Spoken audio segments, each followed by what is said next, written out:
Good afternoon, Poland, and welcome back to the Intel Extreme Masters. We're up here on the analysis desk, moments away from the grand finals to take place. We're all very excited, and we do have a special guest joining us up here. We do have Mike Morheim, the CEO and co-founder of Blizzard Entertainment. Welcome, Mike, to the desk. Thank you for having me. The crowd's been noisy all weekend, and it's a fantastic moment for you to be. It's your first time in Poland. It is, yeah. How have you been enjoying it? It's been amazing. This is a great event. And it's pretty spectacular to even just turn around and see the size of the arena, the amount of Polish passion and Polish fans that have come here to watch esports over the weekend. This is an incredible crowd. I've watched events in the past, usually online, and you can see the passion of the crowd, but to be here in person, it's just very special. And he likes Poland without having had pierogies yet, too. So he actually doesn't know how much he's about to like Poland as well. It must be a great feeling as well to see your game, to see your beauty up on the stage. Yeah, and I really appreciate the support it's getting from all the players, and obviously some amazing StarCraft games today. And we do have an amazing grand finals coming up here, Muslim. I mean, we got Polt versus Snute. It's a great finals. Polt, you mentioned, well, before we were live, that Polt has been one of the most successful players in WCS history. I mean, Mike, you've watched him over the years. I've seen you cheer for him multiple times, being a Terran player yourself. That's right. Polt's an amazing player to watch. I know it's going to be a tough finals, but you couldn't ask for better finals for IEM. What are your thoughts, Muslim, on the finals? You have one of the most consistent Korean players against one of the most consistent foreigners, and Snute's been really good for the last 2 or 3 years. He's been one of the guys that we can really get behind, and the fact that Snute's been looking better and better as this tournament goes on against Snute, the guy that we always think, oh, he's not doing that well, and then he just smashes absolutely everybody. I really feel this is quite the collision of really sick players. Yeah. I feel like a weird tension at the possibility of this final. Like I was really certain Nurchio in particular was going to give Polt a run for his money, and that was just not the case at all. Yeah. But this is, both these guys were on either side of the grid, and they've been mowing down people right and left and seeming to get stronger as the tournament goes on. Snute in particular, I have to agree with you. Like even on stage, this was some of the calmest Snute I've seen. But Polt, consistency, like, it's not even fair to use that word so glib with him. He is consistency. Like 2011, winning the Super Tournament. He's won on every continent. He's won in Korea, outside of Korea. He's been a student. He's not been a student. It's like, he just doesn't stop winning as Terran. And it's been through 3 games, through patches, through maps. It's ridiculous how consistent he's been. And one of the really cool things about Snute, too, he's like so hard on himself notoriously for the last few years. But out on that stage, he looked like he was finally enjoying himself and really reaping the reward from all his hard work. And that's such a change in his temperament. I mean, what was it like for you? I mean, we haven't actually been on the stage personally, but you did earlier on. What was it like for you to walk onto the stage to just look around? You know, it's a big hall. It's packed with people. It's very loud when they're all cheering, and when those lights are flashing and going, it's pretty awesome. There's a lot of energy. I have to ask too, the way you handle that trophy, have you been working out lately? Is your diet better? I mean, it's a 70, I think it's a 125-pound trophy. He was just holding with one hand. My daughter's getting heavier every day. There you go. That's definitely helped. And she's here with you as well. You mentioned, didn't you, that she's been in multiple continents watching esports at such a young age, just 11 months now. Yeah, she's 11 months, or actually 13 months now. Oh, 13, sorry. And she's watched live esports on 3 continents now. So, you know, Guinness, maybe that's a record or something. Oh, absolutely. And, well, I think it's safe to say she might not be a Protoss. Do you think she's more a Zerg, a Terran, or Why am I would you mistaken? say that? What? Maybe she is. Well, we do have a Terran and a Zerg in the family already. So, so she is a Protoss. Let me talk to her. Don't use this term as an example for Protoss, by the way, right? To Muslim, do you have a favorite for the finals? Are you leaning towards Polt because he's a Terran player? And of course, you play Terran too. Biased. My opinion has totally changed. Before this tournament, I really thought Snute was having such a hard time that I really banked on him losing to Major in the first round, but the momentum that he's really built up, and the fact that he did go through one of the hardest players in such a comeback situation, that last game against Hydra, it's hard to count him out, Matt. Like, it's so close between them. That's what makes it such a good final. But I felt there was a but coming. I'm always watching. I'm watching for the non-committal. Heart says Snute, brain says Polt. Still kind of there's a third option there, but perhaps we won't bring it up on stage here. Would you prefer, or I mean, not prefer, but who do you think is going to win if you were to pick? That's really tough. It is tough. Is it Polt because of his experience, perhaps? Or is it too 50-50 for you? This is the hardest interview he's had in a long time. I know. He's like, I've been asked many questions over the years. Asking the tough questions. Polt or Snute is hard to call. I'm going to have to go Snute. You'd go Snute. I think the crowd is quite behind Snute. They were very loud before. Jeff, what are your thoughts on the finals coming up? It's really difficult. It is, actually. I really want it to be a great series. Best of 7 on this stage, which, by the way, that stage is absolutely incredible. I mean, Poland has always delivered. Audience amazing. It's going to be really hype. I can't wait. So that's what I want. But who do I think is going to win? I honestly, I do think it's going to be Polt. I mean, the counterattack, just the aggression, he seems to be more powerful. When they keep asking him, they're like, you know, we keep saying you're going to lose. You shouldn't be winning. He's like, what do you think? He's like, oh, just wait. I'll deliver for my fans. And we talk about confidence, and we're like really happy for Snute because it's like, oh, Snute, like come out of the darkness, like come here, Snute. And he's like, hi, and they're like, are you confident? He's like, kinda. With Polt, every time you ask him, like, are you confident? He's like, yes, of course. Like, why? That's a dumb question. Don't. I think it's safe to say for both players on stage, this is going to go down as one of the moments, one of the biggest points in their career. Almost, you can say, to a point of win or lose. I mean, we've had some big moments up there with $100,000 for first place, with the the SOS proxy gateways when we're up here. But this is a massive moment for both. Really cool. I mean, Snute, I think I heard this correctly. Snute said this is the first time he's been on a stage with this kind of a crowd, and he's excelling and doing well. So that's so amazing for him. It's a grand final, again, something that he had done in the past, but kind of fell away from in 2015. And then Polt has 3 WCS championships, but let's not forget that was actually kind of a while ago.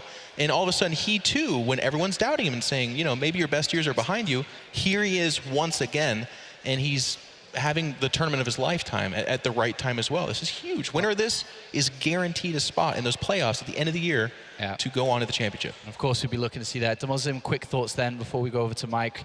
Any expectations? We'll obviously go in more in depth very shortly after we bring the players out, but last couple of words? I think this is going to go the distance, I really do. The last time I saw a foreigner against a great Terran in the finals of WCS, it was Stefano against MVP, and Stefano ended up winning the first map, I believe, or it was 1-1 and then got obliterated, which I don't want to happen. Sorry, Elias, for reminding you. But yeah, I think this one's going to go the distance. They're both very, very solid players, consistent, and they've shown it in this tournament. Okay, Mike, any final words here to the Polish crowd, to viewers watching from home? I just want to say, you know, thanks again for all your support of StarCraft and Blizzard games, and we're going to continue doing our best to keep making great games. Thank you very much. Ladies and gentlemen, Mike Morheim up here on the desk. Thank you for joining us, Mike. It's a pleasure as always. We are going to go to the stage now to bring out the 2 grand finalists. Thank you very much, Sean. Yes, we're not too far away. Just a few more minutes, unfortunately, to wait for the players to come out. But until then, I just wanted to make sure that you guys are all ready for this grand final. Are you? Nah, sorry. That's rubbish. I know you guys can do much better than that. Are you ready? Okay, that's much better. Now, one of the cool things about the Intel Extreme Masters is that they've always had the most magnificent trophies. This year is no exception, with a brand new trophy that you saw Mike Morheim bring down to the stage. But what I really want to know is, how do they make these things? Let's take a look.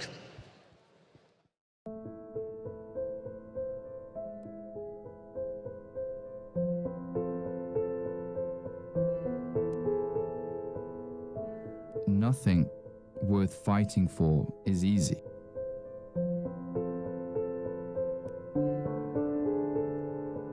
Everything that is extraordinary takes time.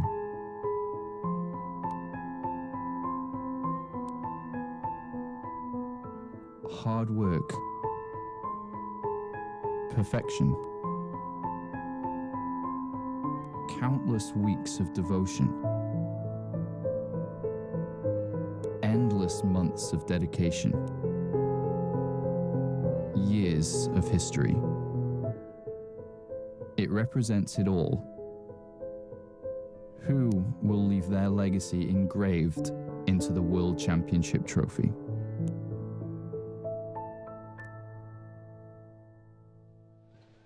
Ladies and gentlemen, this is the Intel Extreme Masters Grand Final and the WCS Winter Championship. Time to introduce you to our two grand finalists. They fought their way through a single elimination bracket consisting of best of fives all the way from the round of 32. The final will be best of 7. Our first player is a multiple champion on multiple continents. He is also a 3 times WCS champion in his own right, bidding to break the records and head to a 4th. Please welcome CM Storm Polt!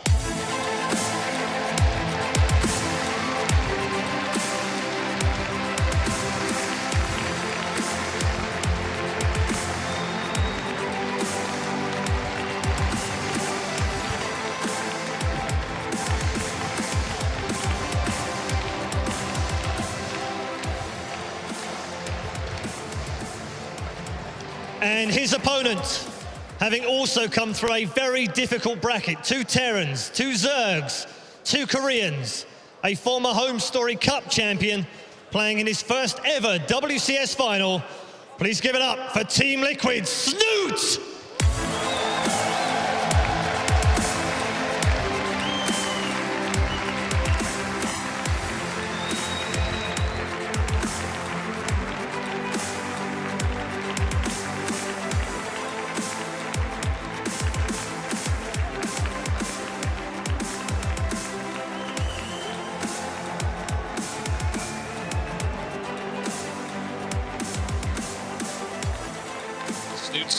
ZvT. It's been 4 days of StarCraft 2 action here at the Intel Extreme Masters. 32 players started, but these are the 2 best players in this tournament. It's been a long road to the finals, but we're finally here. And what 2 players we have. To be honest, you could have looked at other players to be in the finals, but looking at this Polt versus Snute game, it's a Terran versus Zerg, one of the historic matchups we've had in StarCraft forever. Yes. It's gone down as some of the most memorable finals, memorable semifinals we've ever had, and I think we're going to be in for something special. It really is, and I like that you're starting off with the TVZ idea and concept. Like even back to Brood War, Boxer versus any Zerg, Yellow is kind of the big matchup, Flash versus Jaedong. It just, for whatever reason, well, actually it kind of makes sense. And like a lot of the videos actually back in StarCraft, and even in StarCraft 2, it's Terran versus Zerg in a lot of those videos. It's just in our mind, it's one of the cool things. And here we have that embodied again in the players like Snute, resurging once more, gaining confidence, representing one of the most prolific teams, Team Liquid. They've been across the board supportive of all the games. And then Polt, the timeless Terran, the gatekeeper of success. Like, he's been in so many finals. Like, he's won a bunch of finals, by the way. He's actually also lost a bunch of finals. This guy has been a few games shy of being iconic throughout the years beyond recognition. It's insane. And one thing I have to bring up here, that just seeing the shots of the players walking out onto the big arena. I think sometimes even at home you can't quite capture what it is like to be on that stage, to play in this stadium, to play in front of this crowd that we have behind us. It's something that, like we said when Mike Mortmine was up here, you're going to remember this for the rest of your life. Yeah, this is the big show. It doesn't get much bigger than this. It really doesn't. And you were talking about Snute, the timeless Terran. He's been in so many championships. I'm sure he's comfortable as hell. He must really love that position, actually, if I had to think about it. Whereas Snute, he's won a Home Story Cup, but this is a gigantic stage. Yeah. There's a ton of pressure on him to win this one against Polt. It's going to be hard, but I think he's got it in him. It's going to be a very close series for me. He's definitely got it in him, but I mean, we got to be kidding ourselves if Polt isn't the favorite here. The thing about Polt is he seems to choose when he peaks, which is such a talent to have. Like online, he's good. Like he's always going to perform well. You know he's going to be pretty consistent. But holy cow, does he really turn it on at tournaments? And going up against Snute, he's going to be feeling pretty confident. He's not the kind of guy that's like, he knows Snute is very good. Yeah. But yeah, Polt is the favorite here. I mean, in the last couple of big tournaments that Polt played in was WCS Season 2 and Season 3 last year. He won Season 1. But he didn't quite perform to his own standards. He is a winner. He wants to win. And coming into this tournament, he said, and to all his fans across the globe, I will not disappoint you this time. And look at him. He's in the grand finals, and he's sticking to his words. He has. He's delivered. He's in the grand finals. It's already an accomplishment on itself. But I feel like, and what I really like is, again, for both these guys, this will be their hardest test. Polt has been doing it with multitasking, with aggression, and getting work done in the early game. Snute, and all of his ZvTs this tournament, has been surviving early and mid-game, getting to the late game, and then blasting away these really capable Terrans. It's a really fun like mix of style here because the two of them want to do opposite things, so it's going to be kind of a battle of wills, I feel. It's going to be awesome. And what's also really nice about these players, say if they were like other game characters and you had to choose how good their skill was in each bar, I feel that they're both like 9 out of 10 on absolutely everything. They're both so well-rounded. Well, let's go into a little bit of game specifics now then. We know the stories of both players quite a lot.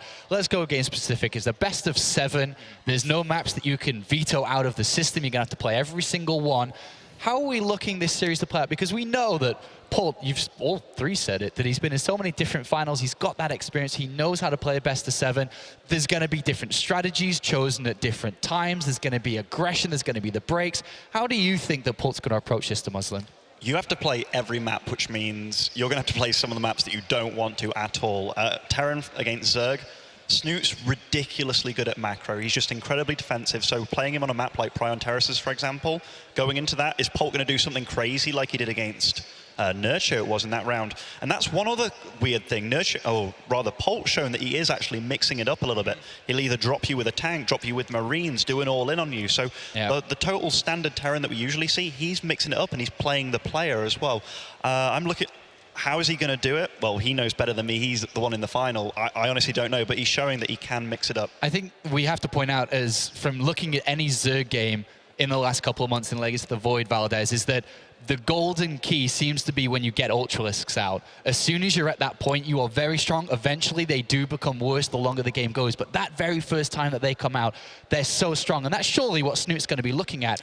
And therefore, Polt is going to be looking perhaps to break him before he can even get to that point. And yeah, we saw that a bit from Polt versus Nurchio even. He was playing a fantastic series there. He was getting really far ahead in upgrades. He was playing a fantastic macro game as well. But whenever the Ultras came out, he either had the answer or he avoided it. He used his drops. He attacked at 2 places at one point. Even if Nurchio seemed like he was taking a fantastic fight against Thors, tanks, you name it, there's a couple of drops going around the back door of his base. He's losing a bunch of bases and stuff like that. He was talking about Snute's great macro. He has to make sure that he defends his bases, even if he does move out. That's one like really great point you bring up. The fact that Polt, he knows his objective in the game. If he can't take on the army, he's got greater victories to have around the map, which is something that most Terrans won't do, which is how smart Polt really is. Most Terrans will totally commit to stopping that army of impossible Ultras, but you can whittle them down over time, be it in tanks, Thors, Marauders, eventually in Liberators. I do want to say, though,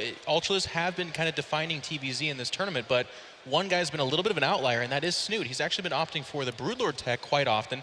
It's not to say we're not going to see Ultras, of course we will, but I feel like Broodlord is actually something really, really cool. He's been diving in on kind of the critical base and getting it on the production.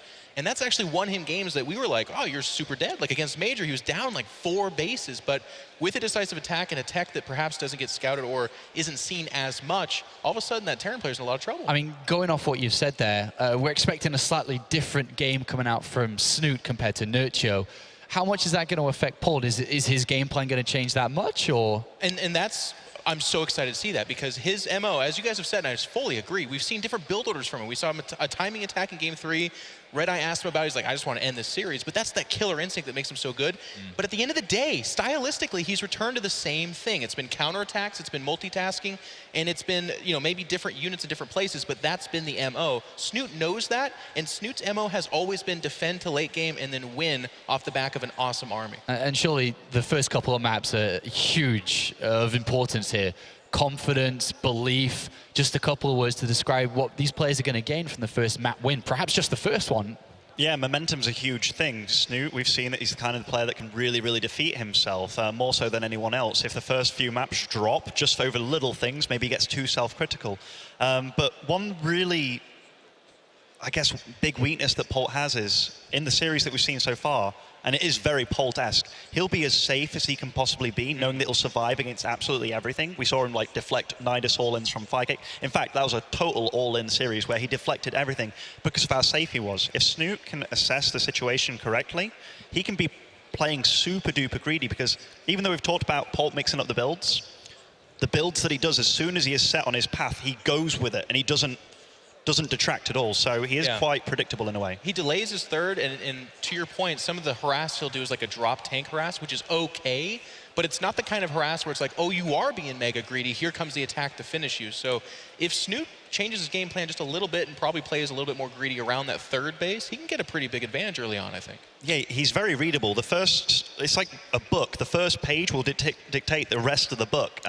So if Snute can really latch onto that, and there's a lot of games where he's played against Zergs in this tournament already, Lambo, Firecake, and Nurtio, and it's kind of scary that he did just kind of saw through all of them. But yeah, there is definitely a linear path that he follows. Okay, so if you were to go into Snute's booth right now, we're moments away from starting. We just have a couple of issues we're sorting out with the players. But if you were to go into Snute's booth and say, hey, buddy, want to listen to me? Because first of all, that's an important question. And he says yes. What would you tell him before playing against Polt? I think one of the big things to pick out here is Polt seems to be a very map-dependent player. So he has a strategy for each map that he seems to roll out here.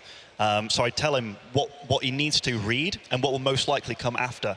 Be it, it's like a flower, or what's it called, tree chart almost going on, and it really does react like that. So I'd make sure that Snute knows the fundamentals and the first part to every story. All right, thank you. Let's hear some predictions then. Valdez, please start the predictions. Yeah, you guys are talking to Mike Morheim about how insanely difficult this is. I mean, Polt, the Korean player, he's been untouchable in the matchup so far. He's on fire. You were talking about how he peaks at the right time. My head does say Polt. My heart says Snute, but I'm going to give it to Polt 4-2. I think that's a really good prediction. This always seems to happen. Just saying.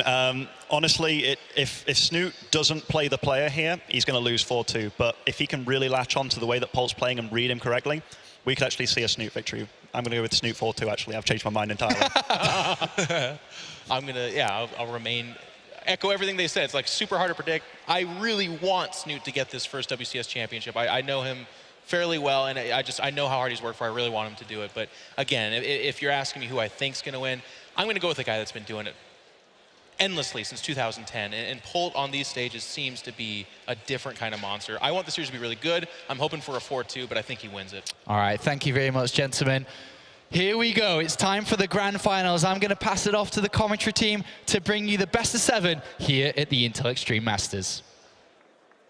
Thank you very much, Apollo. I am so excited for this grand final, Roddy. A Zerg versus Terran, possibly a big championship win for Snute to finally get under his belt. Absolutely, the biggest game out of his career. I mean, I just went over his history a little bit, and obviously he has won things in the past. I mean, if Snute does well here, or he has already done well, he will end up over $200,000 earned throughout his entire career, but that doesn't really matter, because this is the biggest game of his career, and maybe even more than anything, securing that spot at the end of the year at the WCS Global Playoffs, and of course, that very, very prestigious title. I mean, this man already has 3 of them, Nate. Yeah. Snute would really, really like to have one. And the boys of the death said it all. Polt has claimed trophies, first place championships in Europe, in America, in Korea. He's been untouchable for the longest time, and he's become mortal in the last few years, but he is still one of the strongest contenders we have. Yep, after this tournament, Polt has won over $400,000 in prize money alone playing StarCraft 2. Needless to say, he is a very, very successful Terran. Jeff mentioned it, you know, he has lost tournament finals, absolutely, but he's won a whole lot more than he's lost. Most of the time when Polt makes it to the final, he is a Polt that's out for blood. But once upon a time, he did lose against the European. Can Snute repeat what Torzane did in 2012? Well, we're about to find out. Yeah, what an epic match we have. Thank you guys so much for tuning in. This is the Intel Extreme Masters Grand Final, and this is going to be the epic conclusion to the first part of many this year, with the Winter Championship crowning the first WCS seed into those global playoffs. Like you mentioned, Kev, this should be an absolutely amazing best of 7, and it is ready to go. We're starting on Laralac Crest. Get excited, ladies and gentlemen, in the bottom right, representing CM Storm for the last time. Give it up for Polt! And over here on the right top side of Laralac Crest, we're looking at the main base of our blue Norwegian Zerg player representing Team Liquid. Give it up for Snute. There's the power of that Polish crowd, Roddy. My first time here, so awesome, so much energy in this stadium. And for a Terran versus Zerg series, Leralac Crest getting into it, a nice 4-player map, a little bit on the less crazy side. Yes, but we do have vertical spawn locations though, and I think most of the time this is quite a bit better for Terran, isn't it, Nate? Yeah, it's one of those positions where we'll have some pretty aggressive pushing. You don't have the super long rush distance going across, and the epic banners, of course, going across the center of the map. Yep, Netwars always represent here in Poland. They're always ready to cheer up the crowd. In case someone gets a little bit silent, they will be there. They will start the chants. And of course, you know, as DeMuslim pointed out on the desk, we have seen Polt delay his third command center a lot against Zerg in this tournament. He sets himself up nicely on 2 bases to either go for a really big push or at the very least defend any attack you can send at him. And that's where things get a little bit tricky. I'm expecting if Snute has prepared for this style, we'll try to get a little bit on the greedier side, but not being too greedy that 2-base pressure can turn into a 2-base all-in and take the game. Yep. While we see this Reaper make its way across the map, it is definitely worth mentioning that Polt has already played 3 Zerg opponents in this tournament, and he is 9-2 in maps. Snute, however, also played 2 Terrans. He is 6-2, and I think that's super cool, because sometimes you see someone have a phenomenal run, but then it's off the back of ZvZ or ZvP, and then suddenly they play their first ZvT in the final, and they're like, yeah, I didn't really practice that matchup, you know, and they get 0-4. It's like, yeah, sorry, I had no chance.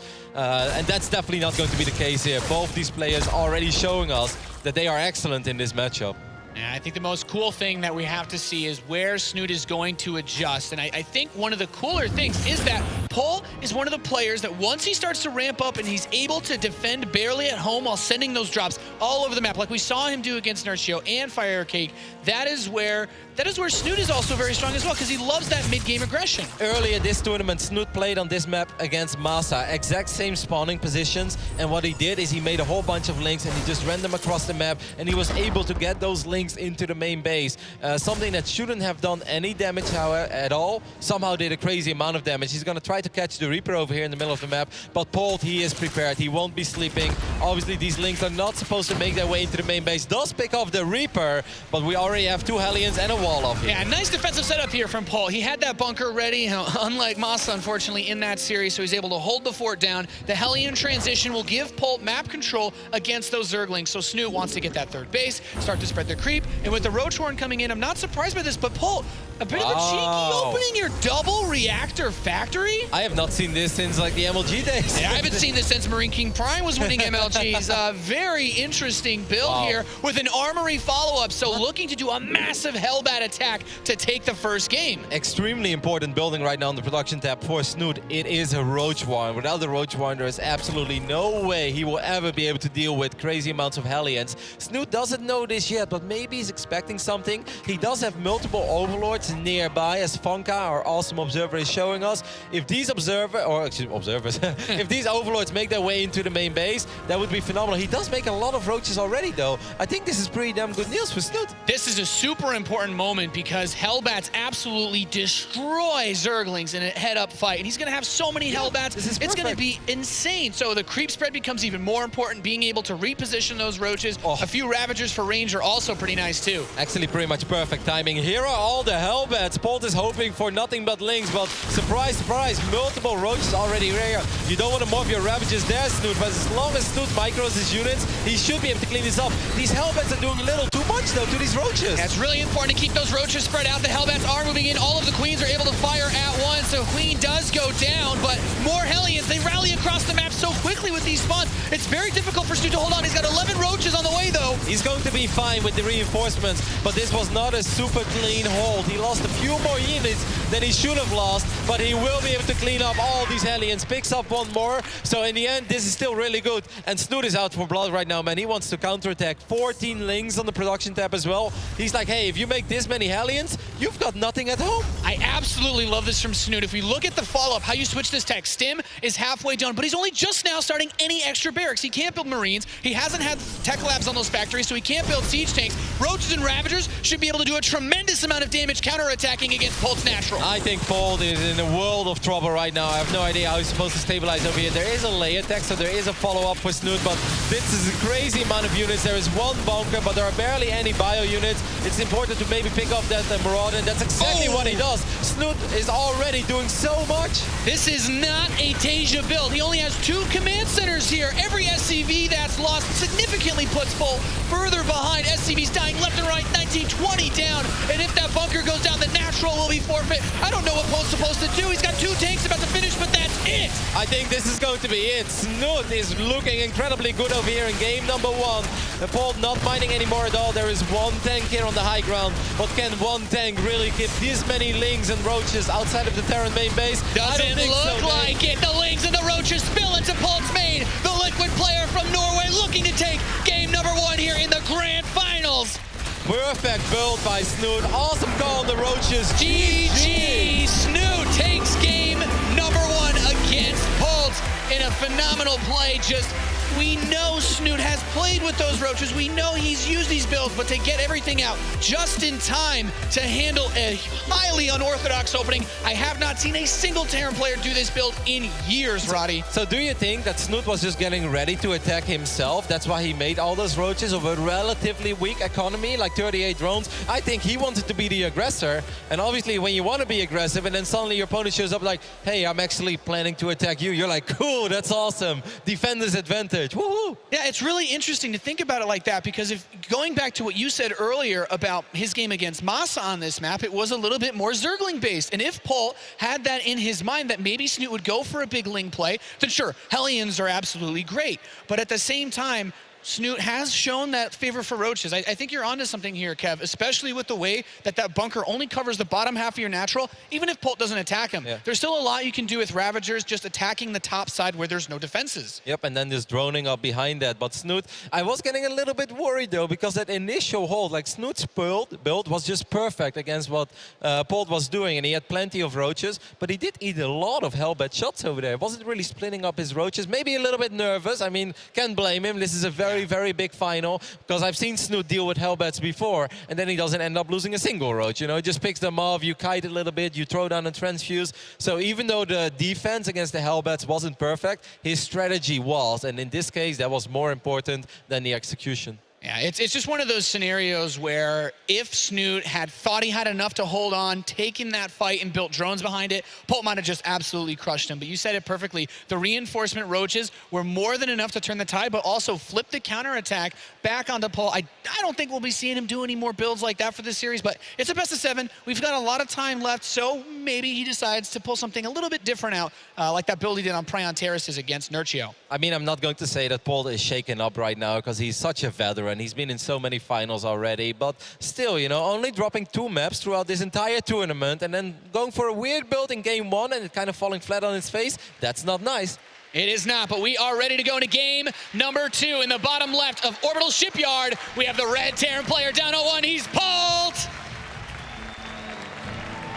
Definitely looked a tiny bit annoyed though. Did you see that as well? A couple of facial reactions were like, why did I do that? I mean, we've all been there. Over here on the right top side of Orbital Shipyard, we're looking at the main base of our Zerg player. He's representing Team Liquid. Give it up for Snute.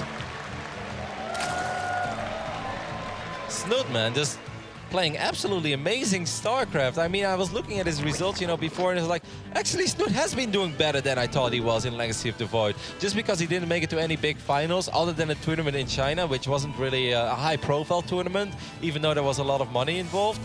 If you look at the results, he's been good, but for some reason, people were not talking about him all that much. Yeah, it's been interesting to follow sort of the foreign scene of StarCraft 2 over the last couple of months, because some of the players that were in this tournament, and especially at DreamHack Leipzig, were getting a bit more attention, you know? Yep. Bly was kind of coming up. At this tournament, we saw Nurchio, a Laser especially, a player that's been up and coming for quite some time, make big stabs. But a lot of people, maybe they were just expecting Snute to have picked up these results because we knew he was so good before these tournaments. Yeah. I mean, like a lot of the Terran players as well, right? Marine Lord, Happy, and I think Uturmo as well to some degree, even even when he wasn't here, have been getting a lot of love. People have been talking about them a lot, and at the same time, Snute is kind of just waving here. He's like, guys, I'm still here. But maybe with the person that Snute is, it's kind of nice when people don't expect all that much from him. I mean, you remember when he went to the Intel Extreme Masters in Shenzhen, where people also didn't expect that much of Snute because 2015 wasn't his year. And then suddenly he beat the GSL and SSL final, or champion, excuse me, back then, back-to-back in the group stage, Rain and the other one, Classic. There we go. I got you. So maybe this is a good spot for Snute to be in, you know, when people don't have, it's not all eyes on Snute. And that first win's got to give you a tremendous amount of confidence. So looking at this game, Snute goes to the low ground hatchery. It will allow him to get the creep spread out towards where Reapers might come in a little bit more easily. Polt has only one game in this tournament so far, gone for sort of one basey type cheese. I don't expect him to play for any sort of crazy Reapers, but that's not happening in this game anyway. So just a little bit of harass coming out of the CM Storm Terran player. And the only things to really look out for are what is he going to do with this starport? We know Polt likes to open fast Viking, but we have seen a bit of that tank droppage too. So Polt spotting that the first hatchery is on the low ground. Do you think that makes him a tiny bit nervous about potential aggression from Snute, or do you think he's not sweating it all that much? Oh, he might get the drone over here. Wow, headshot. Yeah, nice CS GO starts later, guys.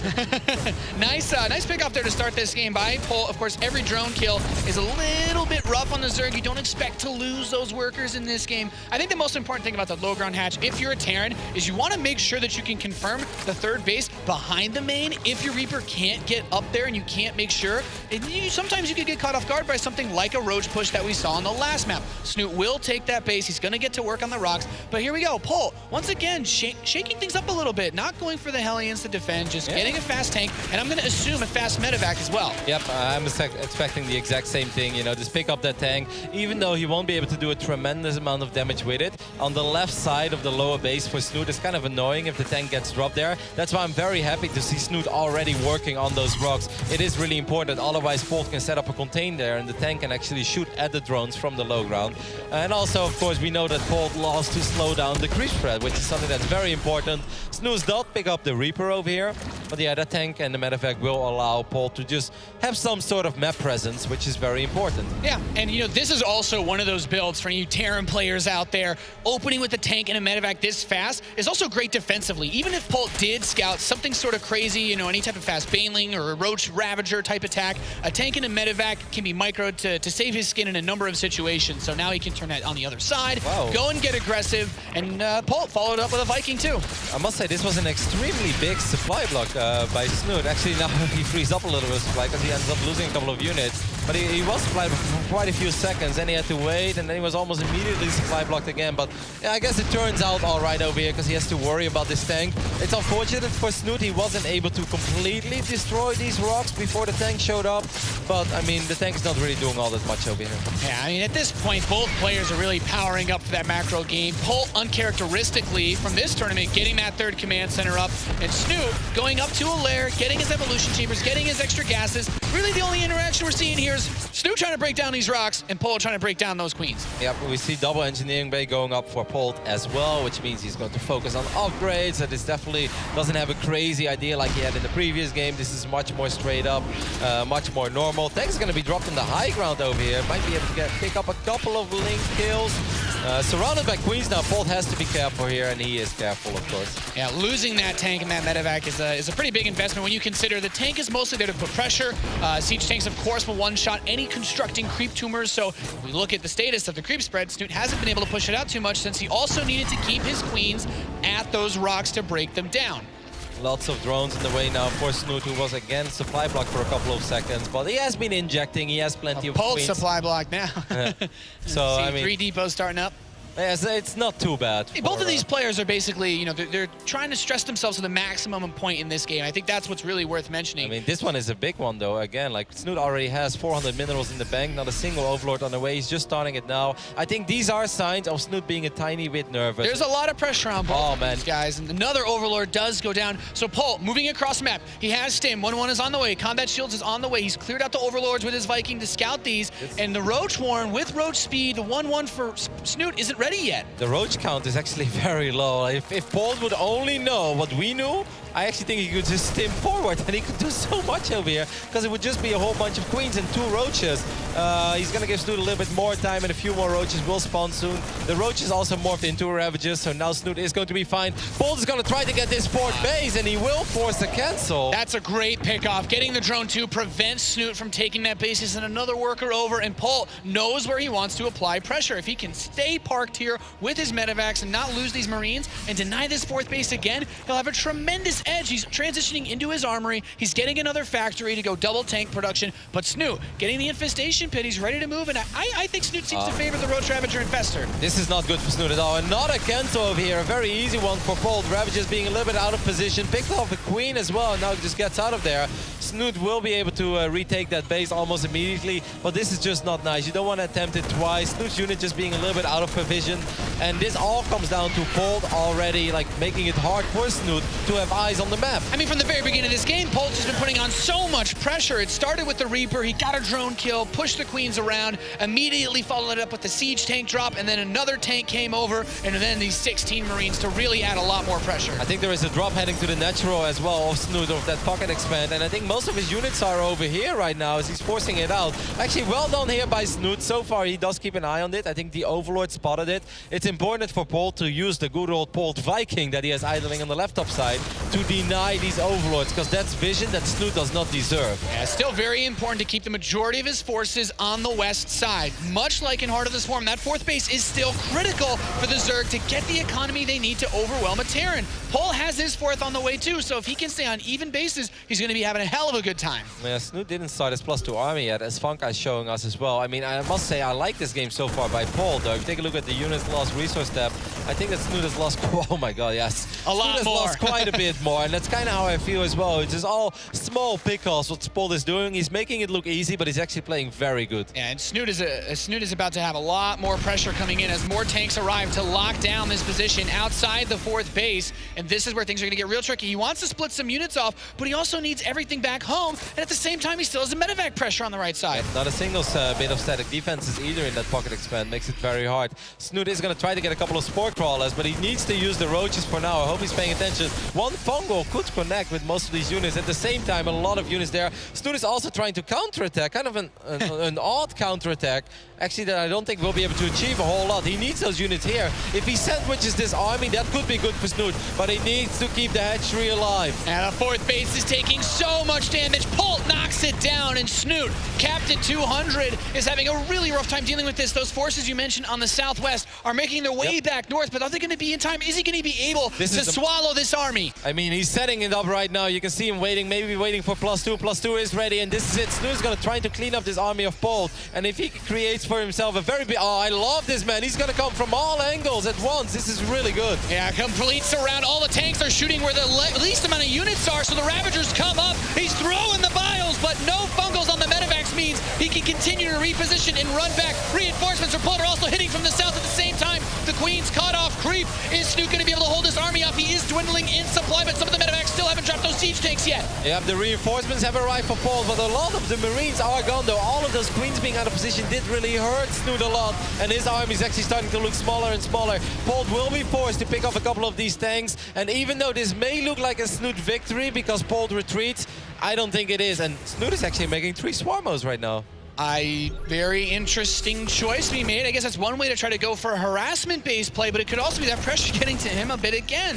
I mean, sometimes you can be fooled when you watch a game of StarCraft. It's like, well, one player ran away. That must mean that the other guy won the fight, right? Well, that's not really the case. You look at the supplies. Polt is still up 40 supply. He has lost way less as well. He got out with the expensive units. He lost the cheap units. And he also had more units at home, while Snute truly fought with every single unit he had. So even though that looked okay for Snute, it wasn't okay at all. And now the biggest problem as Snute stretches himself out to take these bases, to rebuild that economy, Polt says, this is where I shine. Liberator harass going to the northeast. He has medevacs out on the map on the right side. He's got a Liberator in the northwest, getting his +3, getting his 4th base. He's on even economy with an army lead. Snute bringing this game back is going to be one hell of a task. Yeah, I think the biggest problem for Snute is that he's just not going to have enough units. Look at the Swarmos! We haven't seen this unit once in the tournament, and that's why.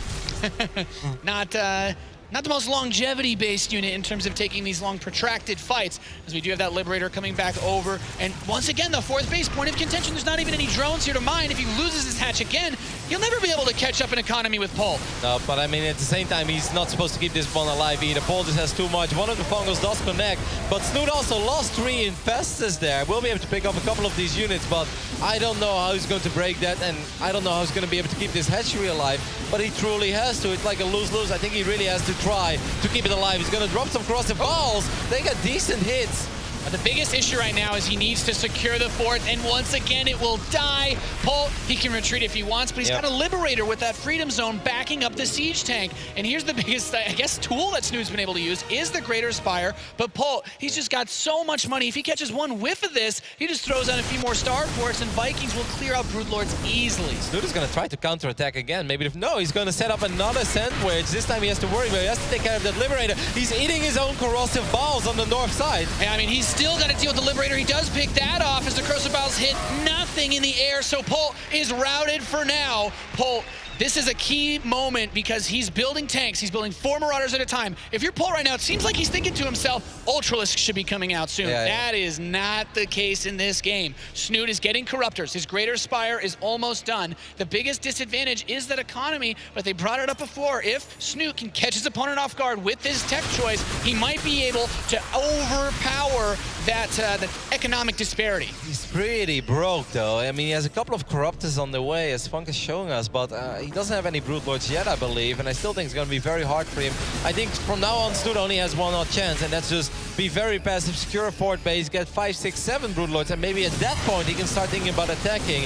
Of course, he doesn't want to give Polt all the time in the world either, as Polt is just taking every single base. He's just expanding non-stop. I mean, if he saturates these bases for a little bit, Polt can throw down 3 starports and just make a ridiculous amount of Vikings. He already is adding his 2nd starport, so maybe he's expecting something. Yeah, I think that's a really smart move, as well as going for building armor. He's locking down his expansions as this army's going to step forward. And, oh, the Biles hit his own Ravagers, too. So already still some sloppy trades here. Does get the Medivacs, though, but Polt, he just has so much on the map. Yeah, I mean, this is one of these moments where even though your army composition may not be perfect against the one of your opponent, if you're that much richer, you can just overwhelm him. You can just keep throwing units at him. For Polt, it is important that he does do something about that 4th base, because if Snute has one very active, fresh mining base, anything is possible, especially with Broodlords and Infestors. The Queen Harass Squad moves out of the map, but Polt is ready to attack this 4th once again. Now, the Broodlords have finished. He should have caught whiff of that. Oh, the Queens are fighting on the right bottom side of the map. 4 Queens, 4 Kings, doesn't really matter. Well, these Queens are gone. Yeah. That's at the end of the hill. Easy cleanup for Polt as he sieges the high ground here. Of course, the range of those Broodlords is tremendous, but will he have enough to clean the army up before he takes too much damage? Losing the 4th would be absolutely game-ending at this point. I do think he's going to be able to keep this 4th base alive. I mean, Broodlords is just so incredibly hard to push into. Polt throws out his cannon. Whoa! Nice fungal, catches the Medivacs. 2-3 go down with the tanks in tow. All right, so 4 Vikings are on the way at the same time. That's awesome for Polt, but I wouldn't even mind to see another starport go down. I think at this point, 5 or 6 Vikings would definitely be better, especially because he has the money for it. But I mean, I guess for now, he feels like this is going to be all right. Maybe counterattack a little bit. If Snute is going to be able to shut down 2 bases on the left side, that's definitely something that Snute could work with. Yeah, I think the most important thing is Polt has that still amazing economic lead. Snute is pushing up with an army that is very powerful, but the Vikings... No NTR? There's nothing there except for the Infestors, and this isn't Wings of Liberty, Roddy. Okay, I'm not sure about this move for Snute because he has no NTR. Yeah, he's going to try to move forward. The Biles do hit the army, but the Broodlords are being taken down by the Liberators and the Vikings pressing forward. There are 4 Broodlords left, just 3 now, and the army continues to advance. Snute's forces are crumbling. Polt clears house and will strike back across the map. I don't know that Snute has anything left to defend this with. I mean, he has 75 army supplies somewhere, but it's mostly Roaches, a couple of Ravagers, a couple of Queens, and that's just not going to be enough against 3-3 stimmed bio, a couple of Liberators in the mix as well. There is even a Tor on the way. Why not? Polt is just showing off right now, Nate. He's just getting a little bit of everything. Yeah, he locks it down with the Liberation zones in front of those siege tanks. You're not going to be able to charge into that on the ground. These Queens with the Ravagers are going to do everything everything that they can, but the problem is Polt's bank. He's got money for days, and this is the last healthy base. This is the only base that Snute is mining off of right now. More corrosive vials will be thrown, but as soon as he steps forward, those tanks, those liberators spread freedom all across Snute's army. What a massive overextension that was on the bottom side. As Polt is going to go forward one more time. Snute is really hanging in there like a champ, but he knows he can't defend this. GG. Polt ties the series up 1-1. A nice start here to this grand final. I mean, this was a game that Polt was winning for a while. We said it, so it's not like surprising that Polt did win it in the end. But at a certain point, when he secured the 4th base and he had Broodlords out, I started to believe a tiny bit. I mean, I know he was incredibly far behind because Polt was on 6-7 bases, double starport, and he definitely had money in the bank. But we all know how quickly a bank can disappear. I mean, Vikings and Liberators and Medevacs are not cheap units. No. If you end up losing them once, things can get a little bit tricky. But Snute is really overextending in the bottom side. He had just no anti-air at all there. I think the smartest thing that Polt did in that game was realizing that as hard as it might be for him to actually break Snute in that mid-game when he took that lead that you pointed out, he just took expansions everywhere. He knows, Snute, if you're trying to defend against my army, you're less likely to have forces you can send across the map or at least scout the corners of the map. So Polt was up something like 6-7 bases just versus just those pretty much 3.5 all game for Snute. I mean, this has to feel good for Polt, as I think Orbital was considered to be a very straight-up fair map. I mean, I think it's all right for Terran. It can be tricky for Zerg because you have to worry about the rocks, and 4th base is not super easy to secure, but it's always nice to win on Orbital because it's one of the more normal maps out there. This is a best of 7, which means we play every single map. If it goes to distance, of course, that is. The next map is already going to be interesting. It will be Pryan Terraces, and I think that's where things already get a little more crazy. Yeah, I mean, statistically, this map has been really good for aggressive Zerg styles. You can pump out a lot of roaches with the gold bases that you get. We've seen players pretty much ignore the blue mineral expansions to the most part if they can. So this is just one of those scenarios where if Snute wants to try for that Roach Ravager style, he could be maybe a bit more aggressive with it off the back of that gold economy. And we already saw Polt take an interesting approach to this map against Nurchio, where he says, I'm just going to go command center first, start mining off that gold as fast as I can, and then attack you even without medevacs. I mean, that was an awesome build by Polt that definitely caught Nurchio off guard, but that's also a build you can only do once, you know? Like, Snute saw that series, obviously, and he's ready, and he's thinking about it. He's like, all right, if you're going to do that, I make damn sure that I've got a Roach Warren early enough that I can actually deal with that attack. And if a type of attack like that fails, I mean, you're incredibly far behind as a Terran player. You're going to have a hard time. You're going to give so much free space to your opponent to just do whatever they want, you know, spread creep, take multiple bases, as you have to wait for your medevacs, which is just going to take a very long time. So we'll see. It's tied 1-1 here at the Grand Finals for the WCS Winter Championship at the Intel Extreme Masters. Spawning in the bottom right position as the red Terran player. Give it up for Polt!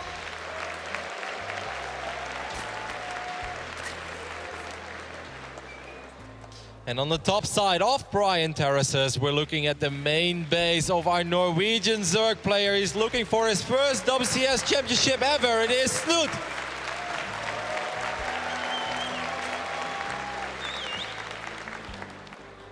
So Pryan Terraces, it's been an interesting map. We've seen it develop and change since the release of Legacy of the Void. Most notably, it recently became the first ever map where you have that gold base in your natural. Mining that as fast as possible is of utmost importance. And Polt, once again on this map, is going to follow with that command center first. He wants that gold money and he wants it now.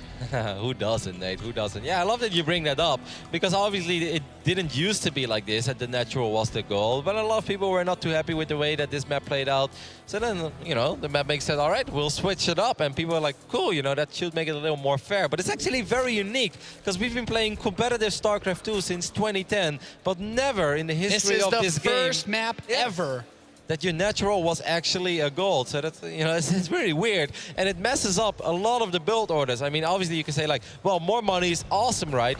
Well, yeah, but normally your builds are so sharp that when you suddenly get all these extra minerals, but you still work with the same amount of gas, it throws off everything. So it makes for very unique games. It makes things pretty weird. So we'll have to see, especially since the gold minerals do mine out faster, and that is going to cause you to need to expand more quickly since your natural will be gone very fast. And obviously with the less resources, your main mine's out by the time you're taking that 3rd or 4th base. So on this map, Polt going for a pretty interesting build. This isn't something you really see too much of. You go for command center first, 2 barracks, but then 2 really fast gas. Not setting up on 3 racks, but getting the quick bunker. He's kind of checking all the possible things that could happen to him, whereas Snute is open with a super standard build. The hatch first with Zergling speed, nothing unusual on his side. Did Snute even scout once? No, right?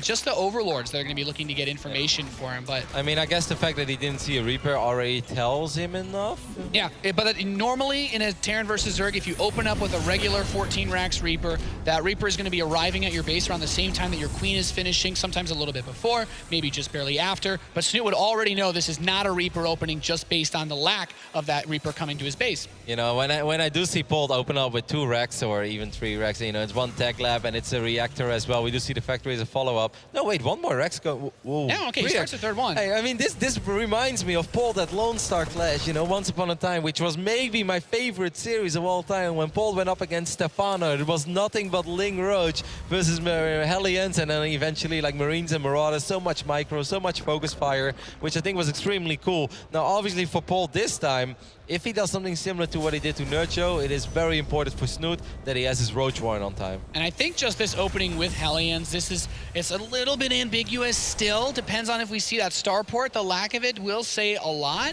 But going with these Hellions, Roaches are great against those. I'm expecting him to drop an armory with this if he does want to attack and get aggressive. I mean, he's got the 3rd barracks. He's starting to build Marauders very early on without really knowing what Snute's up to. This is already saying, I want to be the assertive one. I want to be the one to take charge, take the lead in this game with my aggression. Awesome, man. Ling Roach against Hellion Bio. Well, why not? The Roach Warren is already almost done, and that is incredibly important. Snute is also throwing up 2 Spore Crawlers, and that is something that kind of surprised me a little bit. So he's misreading the situation. He's worried about potential Liberator res, or even in a bizarre world, could be Cloaked Banshee. But Snute, you don't have to worry about any of that at all. What you have to worry about is bio units with Stim and Hellions, basically the exact same thing that Polt did roughly an hour and a half ago. And once again, just like on Laralac Crest, this is a 2-base commitment. There's not much of a follow-up to this if the attack gets completely shut down without doing critical damage to Snute's economy or infrastructure. Armory is going to go down. Snute is making 8 more drones, but I really hope after that he's going to stop with those drones, and he needs those Roaches and lots of Ravages as well. He needs non-stop Roaches right now, Roddy. That is going to be the key to holding this. Ravagers are great with their range, especially against Marines in the early game, but another one. 3rd Spore,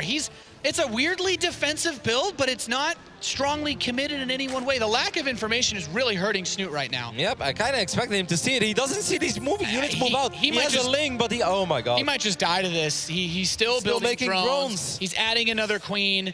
He doesn't have the number of Roaches that he needs to stop an attack like this. How many are there on the map? Not that many. 3? And 3 Ravages, a couple Queens as well. Snute just needs to buy as much time as possible. He needs to squeeze out as many units as possible. He's making 5 Overlords. Obviously, he panicked a little bit there. Queens are off creep. This is going to be an incredibly difficult hold for Snute. And the Terran player has Stim and combat shields. Ravager shots are going to try to push this army back, but this is such a tough spot. Snute is going to have to try to barely hold on. He's got 8 more Roaches on the way, but these Marines are going to Stim right up the map. Bio does hit across the army, but there's just not that much here to actually fight against this. These Roaches are going to finish up separated. They're going to start out divided, and then they'll end with conquered. Oh, Polt forgot about a couple of units over here. Snute needs to hang on there. He has 9-10 Roaches on the way. I do love that 1 Hellbat that Polt is splitting up there, working on the drones. It's very well done.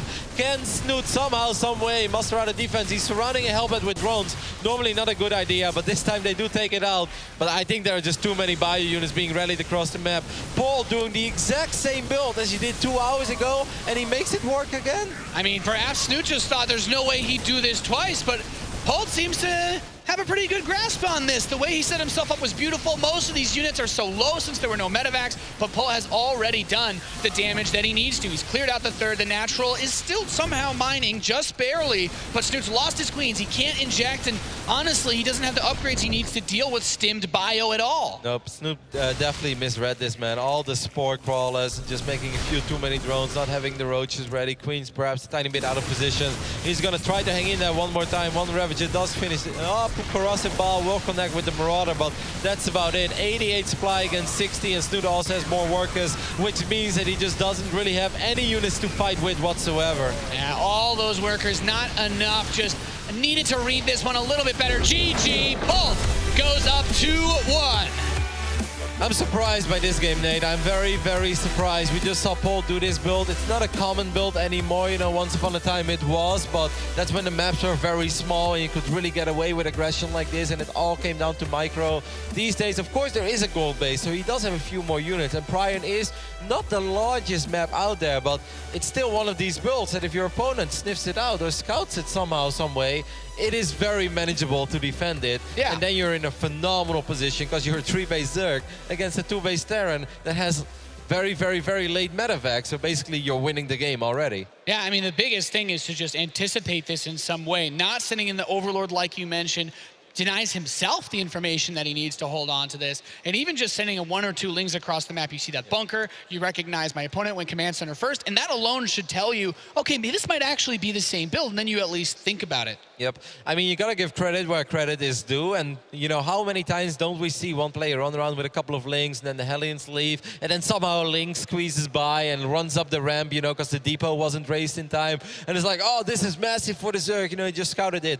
Polt always makes sure that he doesn't make those tiny mistakes that are actually very big mistakes, you know. That one ling running by wouldn't do a lot of damage, but would give Snute all the information he desires, and by Polt just doing such a good job and always raising those depots, making sure that nothing squeezes by, he keeps his opponent in the dark, and I mean, that's a pretty big deal in StarCraft. Yeah, that was all he needed to do. So Polt takes a 2-1 lead in this best-of-7 grand finals. Ladies and gentlemen, we're going to go to a short commercial break. When we return, we're going to continue on. You're watching the Intel Extreme Masters Katowice Grand Final.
If your PC is dated and tests your nerves more than your skills, is it time for a new one? Get the Intel Extreme Masters Limited Edition PC, built with the same components that the pros play on at the Intel Extreme Masters. Money from every certified PC board goes to the Intel Extreme Masters prize purse. Only in the best stores in your region. They come with a certificate and a unique holographic sticker. Play like the best and support esports with the new limited edition Intel Extreme Masters PCs based on Intel Core processors.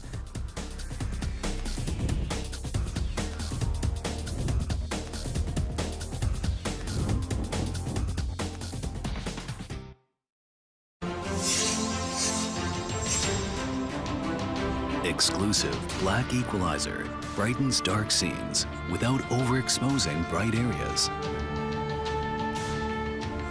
Use the S switch to quickly access the setting and switch between save modes. Adjust the angle effortlessly for maximum comfort.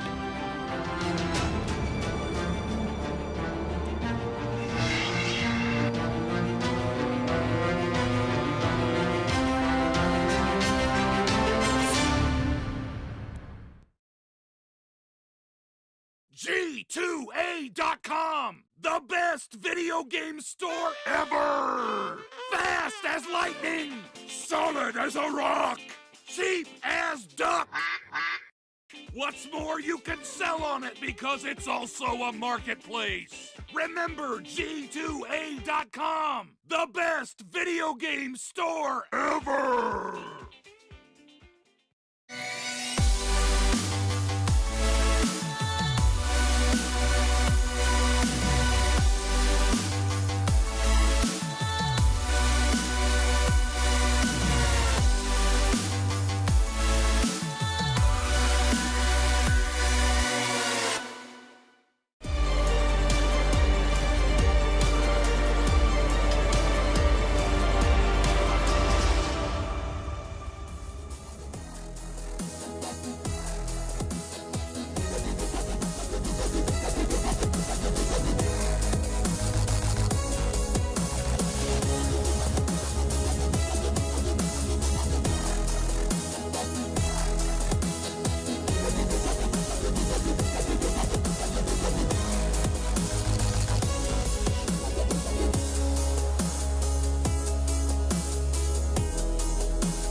Welcome back, ladies and gentlemen, to the Intel Extreme Masters Katowice. We are going into game number 4 of the WCS Winter Championship as Polt leads 2-1 over the Norwegian Zerg player Liquid Snute.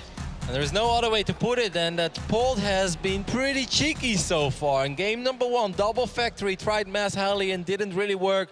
Game number 3 made a very quick bio attack with a bunch of bio units, stim, and a couple of Hellions out there as well with no turret CC inside. So I'm surprised by the Polt we're seeing so far, especially considering the fact that the crazy maps are just beginning. That's right, we're on Central Protocol to move forward with map number 4, spawning in the top left position. We have the red Terran player leading 2-1, he's Polt!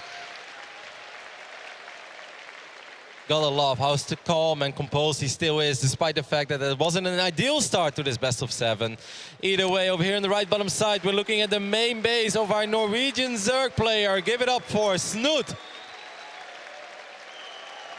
Still looking pretty calm himself, Roddy, and I think that's one of the biggest obstacles that has hit a lot of these players, particularly Snute, where those nerves can really get to you, but he has to stay calm if he wants to bring this series back. With this amazingly large crowd in front of him, victory would be oh so sweet.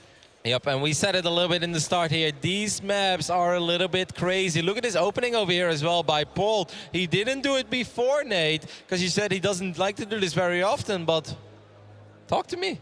I mean, Polt's just been playing a little bit on the aggressive side this tournament in particular. We've already seen a bit of cheese earlier, but on this map, were this to have been horizontal spawns, yep, I think this would be almost one of the strongest builds that you can do in the game against Zerg. 3 Rax Reaper has really made a return in Legacy of the Void simply because that grenade the Reaper can throw has a huge amount of damage, a great area of effect that it can hit against Zerglings, Queens, drones, but also a short cooldown. And on this map, your main base has a tremendously large cliff. Protecting your borders is more difficult than ever on Central Protocol. Now I understand why it's good, but what I do not really understand is that Polt didn't use it before, despite the fact that he played multiple games so far on Central Protocol. But like for instance against Nerdcho, he did not open 3 Rax Reaper. What do you think is the thought process behind this? I mean, at this point, I think Polt's just recognizing that his aggression has been working reasonably well, but also that Snute hasn't been rushing out those roaches. So if he only builds a few lings and doesn't expect this, because as you said, we haven't really seen it as much, he could really blindside him. Reapers are units of momentum. If you lose your first one or one of your first 3, it's almost impossible to make it work. But if you kill a couple Lings, you pull your Reaper back and regenerate the health, and you move forward, you just repeat this process. And because Reapers are expensive, it takes so long to build, as long as you don't lose them, they are incredibly hard to stop as you get closer to 8 or 9 of them. Needless to say, the fact that this is cross-map makes it a lot easier for Snute to eventually stabilize. One drone a little bit out of position. This Queen, no, what are you doing? You saw that? That Queen never liked that drone to begin with, Nate. Yeah, prevented her friend from escaping. And at this point, man, this is going to be really tricky. So Snute already wants to move some Lings out. This is really strange because Polt has blocked off his natural with his 2 barracks and his depot. You're not going to counterattack against this. The ideal move to make is to try and get the surround on those Reapers with your Zerglings. We can see the micro so good, picks off a Queen. 1 Reaper does die, but at this point, 2 Queens down, and with the Lings out on the map, I mean, Snute doesn't have anything to defend this. I mean, Polt doesn't know that these Lings are on the other side of the map. If he would have known, he could have just dived onto the drones. No, Snute, there is a wall off. You can't go in there just yet. I mean, SCVs have to go very far to come repair this depot, so he might be able to break it down if Polt doesn't react in time. He needs to react very well. Actually, no, Snute's going to give it up. He's going to bring the Lings back. At least he forces these Reapers to turn around for now, but he gave Polt a lot of time there. 2 Reapers are behind the wall now, and it's safe to say that Snute is not going to be able to break this. I mean, surround one. I mean, part of the thought process behind this has to be, of course, grabbing any Reapers here are really nice, but these Lings will not win that fight. The whole point is pull these Reapers back. Well, what about these Lings then, though? What about these Lings? It's going to be hard to get this round, but if he can, he's got them on both sides. Those grenades are so good, but he gets all the Reapers. Wow. Snute cleans up the majority of the forces. Just a handful of these Reapers left, and he's going to get just 1, 2 more. He gets both of them. A last one does pop out, but this is going to force Polt to sit back at home. He hasn't started a factory. He hasn't started a tech lab. He hasn't started a 3rd command center. So all he has is a little bit of Reapers, but now Snute can comfortably drone up, maybe even go straight into Roaches and Ravagers if he wants, because the tech follow-up is so delayed. That was super awesome by Snute. A little bit risky for sure early on. Now the Lings are going to work on these add-ons, and he might actually be able to get one of them. Yes, he does. Oh, he also gets inside. He can move in. A fresh mule ready to be sniped. These SCVs are going to come off the line to fight against him, so Snute already causing some disruption. And I'll tell you what, building your add-ons there is really risky to do. He doesn't want to float the barracks back into his main base because he wants units, but these are going to be big targets if Snute wants to pressure the front. I mean, Snute is in a lovely position now. He's up 7 workers. He reduced the Reaper count drastically.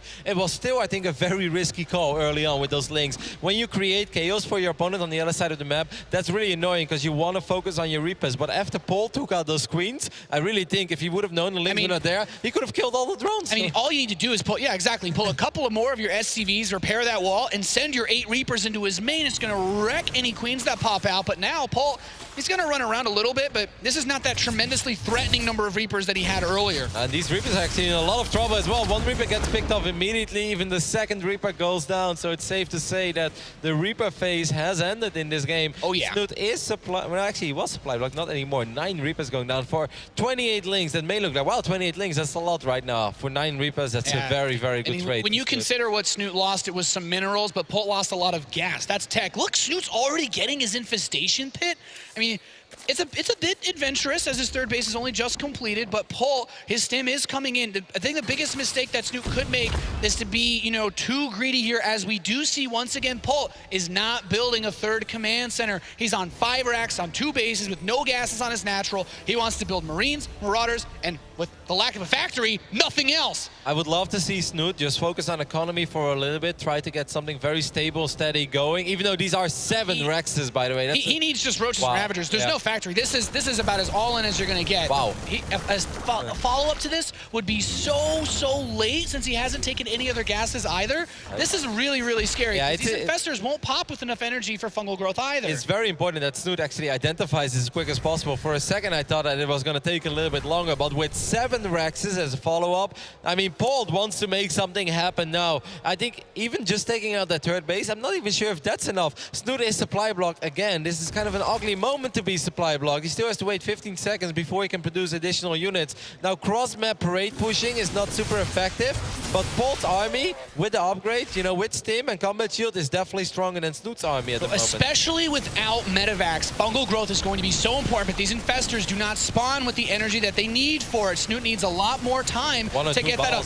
He's going to lose this. He should lose this base. If Polt doesn't kill this 3rd in the next minute or 2 and Snute's allowed to keep mining off of it, that's going to really open it up for him to bring holding this back, but Snute also needs to be patient because the stim is going to come in. There's no Medivacs to heal. He pushes back, kills the third base. The bio is on the run, but you want to wait for that stim to wear off. The units cannot be healed. Yep, there will be one Fungo available anytime soon. A couple of these Ravages are very exposed now. Snute was in a phenomenal position, but he's taking a lot of damage, even though the HP of the army of Polt is dropping rapidly. Another stim goes down, but Snute has lost most of his units. Yeah, I mean, these Marines and Marauders are so weak, but there's so many of them. He gets all the Infestors, he's killed the Ravagers, he's killing the Overlords, and now Polt making his way into the natural expansion of Snute. It seems Snute's just been blindsided yet again with how weak these units are. I mean, he's got to pull everything if he wants to defend this. Their drones do come off of the line. These Marines and Marauders are very weak. The Roaches are going to come up. He's cleaning up a lot of this, but Polt has the supply lead, still building 7 Marines, 3 Marauders at a time, and laying waste to this Roaches. Few more Roaches coming in from the north side. I mean, once again, there are no Medivacs. There is no starport here. Normally, this looks terrible for the Zerg, but without a starport, maybe Snute can trade. I kind of feel that Snute is overextending maybe a tiny bit here, but he is picking up a lot of these Marauders. Yeah, he needs to push this back as much as he possibly can. There is no follow-up for Polt. He has finished his +1 attack. He's getting his first armor upgrade, but there's still no factory. There's still no starport, no armory, no further upgrades, no nothing. I mean, Snute is only at 57 supply. He must have lost, I mean, he actually still has quite a few drones. He just has no units. Polt has a lot of units, but a lot of those units are in production as well or are making their way across the map. When it comes to units that are right here to fight, he actually doesn't really have all that many. Polt probably needs to just relax for a little bit, wait for more units to stream across the map, and then go in for that final blow. There is still no factory, so that means that Polt is still extremely committed to this, but it's looking really good for Polt. Yeah, I mean, he's going to step up once more. The drones coming off the line. Corrosive Bow trying to bait in. Oh, nice shot on those Marines. But as the drones die, that's going to slow down Snute's ability to build more forces to defend this. I mean, there's no high ground vision, so that could be very tricky. Polt really wants to have high ground vision. Now he's going to have it again. But he's losing a lot of units. Supply still in favor of Polt. But once again, when you have 7 Rexes, supply counts are a tiny bit deceiving because all of that supply is on the way. Main base, as Funka showing us, is running low. And even that natural is going to start running low. Polt needs to end this game quite quickly, though. Yeah, the most important thing you mentioned is that high ground vision, but he's going to come up once again. I love this. Put the biles where the high ground vision is going to be obtained and use that to bully these forces away. Polt can't micro. He can't kite this. And Snute is pushing him back. He has the 1-1 for the Roach Ravager, which is also super important. Polt, realizing he can't win like this, does start the factory at last. Yep, and he could even throw down maybe a command set as well. Now he's just going to go for more units. Another stim forward. Couple of Queens over here. There are 1 or 2 Roaches, a couple of Ravagers. So far, this actually looks like a pretty damn good engagement for Polt. He has to dodge those balls, and he does. Yeah, he's picked off most of the Ravagers. Just a single one remains. The drones are pulled once again, but the last Roach does die. 2 more come from the north, but the last Ravager as well might also fall. The drones are going to come in for the save. He does barely push this back, but there's more and more Marines and Marauders. An endless stream of red making its way east across the map. Well, just when Snute's army started to look a little bit more healthy with multiple Queens that had quite a bit of energy and a couple of Ravagers, Polt just stepped forward one more time. Had no idea what was waiting for him on the high ground, but his army was actually strong enough. He's going to be able to deny the 3rd hatchery from Snute one more time, or just pick it off completely, actually. The advantage of Terran, you know, at this point, you mine out that main, you don't need to build a 3rd, just float it over, and he has access now to more resources than Snute does. Snute's main is mining out. We have a starport coming in, so medevacs are going to join. I think Polt has done what he needed to do with this build. This is such a bizarre build by Polt. You know, he opens up 3 Rex Reaper and then just throws down 4 more Rexes. 7 Rex of Marines and Marauders just rallying it across the map. Super old school StarCraft that we're seeing out of here of Polt. I mean, I think he's been looking at some of his old VODs. He's like, that's how I used to win games, right? Well, let's try it again. And I think the biggest issue right now is that Snute just does not have access to the same number of resources. He needs to somehow win a convincing fight against this army and then immediately shut down the economy. Polt's floating his natural too. He floated his natural as well to the 9 o'clock position. So Polt is going to have 2 very healthy bases to mine from, while Snute is working off 2 bases that are starting to run super dry. And the thing is, Polt recognizes that with this massive amount of bio and with the economy being crippled for Snute, damn, he doesn't actually need to attack Snute anymore. He can just sit here and chill. While Polt's just like, yep, I've got all the money I need right now. I'm still going to build more, just floating all over the place. Most importantly, he's got Medivacs on the way, and that's going to make his army 300 times stronger. I mean, this is definitely a very tough game for Snute. He had such a great start against all these Reapers while he's going to try to engage this bio. I mean, right now, maybe there's a small chance he would win the fight, but even that I kind of doubt if Polt dodges the bios. But I mean, Snute had a great start against the Reapers. It's just a follow-up that he didn't see. He did not expect a 7 Rex as a follow-up, and I can't really blame him for it. I mean, cross-map, I wouldn't really see it coming either. Yeah, Polt's going to go in for one more big stim on top of this army. The Roaches and the Ravagers doing everything that they can, but the Biles are not going to be enough. Polt has broken Snute once again. GG, going 3-1 now with a single map between him and the first WCS circuit title of the year. He just keeps on doing it. Polt in an absolutely phenomenal position now. He only has to win 1 out of the next 3 maps that's going to be played on first Arena and then Runes or Dusk if those last 2 are even necessary. I mean, it's crazy because this start was not good for him on Central. Things were really not going his way, but he just turns it around. He's done a great job of blindsiding his Zerg opponents this tournament with a bit of flair we have not seen out of Polt. He's gone 3 racks against Lambo. We saw him do that massive Marine Marauder Hellion attack, but he is just really shaking it up. A good way for Polt to take control of this series. Let's hear what Apollo and the boys at the desk have to say about this match so far. Thank you very much, Nathanius. Polt lost the first game, and then he turned it around and has continued to perform in every single map so far. He's currently 1 game away from the trophy, 1 game away from the title. But let's break this down a little bit now, as the players do have a couple of minutes break before we get into the next map. What went better, I suppose, for Polt, or should I say what went wrong for Snute? I don't think Snute really studied Polt enough for this, even though the games were just before. Polt is opening up with the same builds on the same maps. He copied Marine Lord's 3 racks Reaper in a series against Firecake, I believe. Yes, the follow-up was different, but it was still a 2-base 5 racks aggression. It just had tanks instead. So that was a one-off. Like, Snute cannot be blamed for that one. But that being said, where was the Overseer in the main base? He had no idea what was coming. You pointed that out. Also, the gold base map, Prion Terraces, the exact same opening that he did against Nurture, and Snute just didn't seem to be ready for it. So this just seems like Snute's kind of buckling under the pressure here. I mean, looking down onto the arena right now, TLO is inside the booth of Snute, and obviously watching the games and being able to break it down just as well as you can. What do you think TLO is probably saying to him in there? Probably a lot of the same kind of stuff. Like when it comes to actual army engagements and kind of the mechanics of the game, I think Snute's holding his own and doing great. Like that last game, he was behind from the get-go. I mean, we got a shot of the base, 2 evolution chambers completely unused. Infestors that were just dead weight. They got a single fungal off, I think, and it overall was just bad. And still, he made it a close game. But I have to agree with DeMuslim. Like, it's just been, in each game, it seems like his information, his reads have just been absolutely off. And it's kind of crazy, because to give credit where credit's due, it's also Polt, who, yes, is doing builds that he's done previously, but kind of what he's always done has always been the same kind of stuff. It's been kind of mono build kind of guy. Not this series, not this tournament, really. He's showing that he will all in, he will do different things. And I think that's cool. And Snute, too, his 1 game of success is when he dictated the pace, when he caught Polt off guard. And I wonder if he should return to some kind of concept like that. Valdez, what are your thoughts here on this series, the way it's been playing out? Yeah, I mean, Snute definitely having a bit of trouble there. He knocked down that build, but it was kind of a strange one, to be honest, the one that Polt threw out on him on that map, the double reactor factor. We haven't seen that in so long, but I really want to echo the idea that Polt is definitely a player that he is not scared. You were talking about he's kind of a monotype. He just plays a standard game. But once you get into the big series, you get into the semifinals and the finals, he is not scared to throw out some of these big builds, these all-ins out of nowhere to really catch Snute off guard. And the thing about Snute not really knowing these builds, I mean, he was practicing only ZvZ. I wouldn't even blame him if he missed it.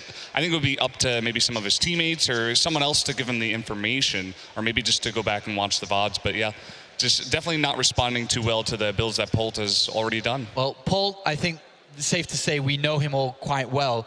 In this last choice, or last map, sorry, that he has, and he will have this lap map for a couple of games in a row here where he's 1 game away from winning it. He's going to mix it up. He's going to throw absolutely everything and almost completely be unpredictable for Snute. So for Snute now, how do you regain confidence and bring this series back to a winnable or equal position? If I was Snute, I'd look at the maps and write down or even just know exactly what he's done, because it's very likely it's going to happen again in some kind of quirky way. Polt, on the other hand, like he now knows his opponent. He tried that game where he went double factory Hellion, 4 at a time, and he ran into roaches. Snute goes Roach Ravager every game. It's making him kind of predictable. He's open to some timings, which we've seen now. Yeah. Snute just needs to be really careful. Well, the next map's going to be Arena. So Snute has stepped away from the booth right now. He's not even in there. He's gone to use the bathroom. He's gone to take a couple of moments. What's going through his head? He knows he's about to play Polt on this small 2-player close position map. He's going to pray that Polt doesn't go 3 racks in the middle of the map. That's what he's going to be praying, and that's what he's going to be really nervous about. Snute's had a lot of trouble with that in the very recent past. But honestly, if Snute gets that information, and when you go Roach Ravager, you always get the lair because you need the speed upgrade for your Roaches. Why doesn't he just spend the upgrade, get an Overseer, and really know what he's going to do? It's a 50-50 upgrade. If there's one thing in Snute's play that I'd changed so far, it's that. I mean, Arena is obviously the immediate threat, but I think when you're down 1-3 in a series like this, he needs to. It was cool because we saw him kind of do this even at the tail end of the last series. Just mentally calm yourself down and take it one game at a time. Like, he's infinitely behind. Polt's not going to get nervous, so he can't rely on Polt to be making mistakes right now. And it just had in his head, he has to be saying, okay, I'm in a tough spot, but I can actually beat Polt in a best of 1 3 times in a row, granted, but still, I can do that. And if he can get himself in the right spot, and a couple of adjustments like we were talking about, that's why this break's actually kind of nice, and it's nice that he has a guy like TLO to help him out. Snute is a guy that can do this. He can win these games. He's making mistakes that he typically does not make, and it would be nice if he, took that deep breath, calmed himself down, and came back the Snute that got him here. Yeah, and Jeff was talking about taking it one game at a time. Arena, I actually do like this for Snute. He played a fantastic game on this map against Major. He played that style where he was just defending, waiting for it. Zerg has got a lot of interesting options on this map as well. You can try to go for drops, try to drop the tanks. It's like, I feel like there's a lot of options here for Snute, and I feel like if he can take this one, it's a good map to take back control of the series, because Arena's a funky map, and Polt can definitely get a little bit off if he loses this one. So I think Snute's got a decent shot here at this map. I tell you what though, Polt, when playing against Snute, the fact that he has decided, oh, I'm going to mix up against this guy, what a move to make against Snute, because Snute doesn't seem comfortable against all these things that have been thrown at him. Getting to the late game, that's what Snute wants to do. In all those matches against Major, Major was throwing this, that at him, but it was all standard stuff, and Snute, he'd hang on. But once he got to that late game, and Polt's just said, I'm not going to let that happen. So really, really smart play by him. Amazing by Polt. All right, thank you very much, gentlemen. We're going to go back to the commentary team now, as it seems like the players are almost ready to continue the grand finals. Let's go back. Thank you very much for breaking it down for us, boys. We do have quite a hill to climb for Snute to bring it back, but he's back in his booth, Roddy. I'm sure he's taking just a breather, get himself ready to go. He has a long way to bring this series to even. Yep, maybe some words with TLO could have definitely helped him. Dario, definitely a player who knows how to deal with crazy. I mean, he's very creative himself. Oh, yeah. And so far, I think it's safe to say that Polt is playing pretty creative. These are builds that we have not seen in a long time. Yeah, that's like saying, he's like, Polt went for this tournament. He's like, you know what? I'm just going to pull out my old playbook from 2011, 2012. You were just saying it. But we have to find out, can he close it out in the northwest position of Arena? We have Polt.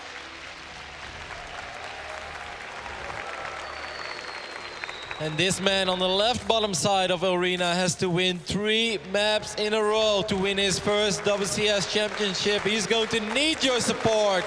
Give it up for Snute.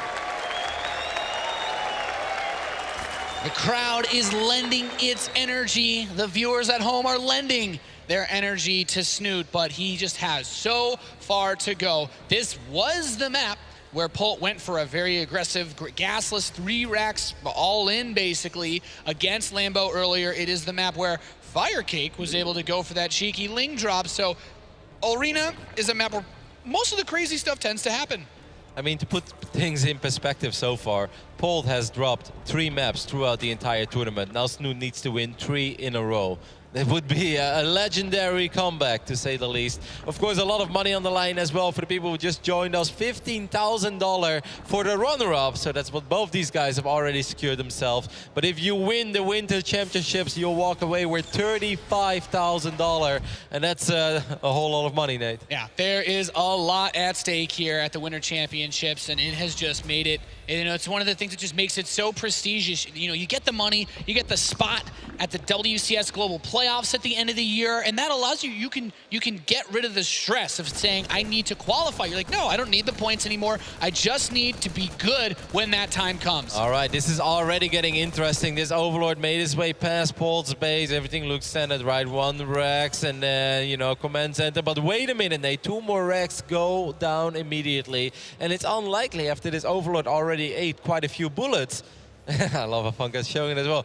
That it's gonna hop in again, and if Snute does not pick up on this, this good. Oh my God, it's another one. We've already been talking about this. And another one. Oh boy.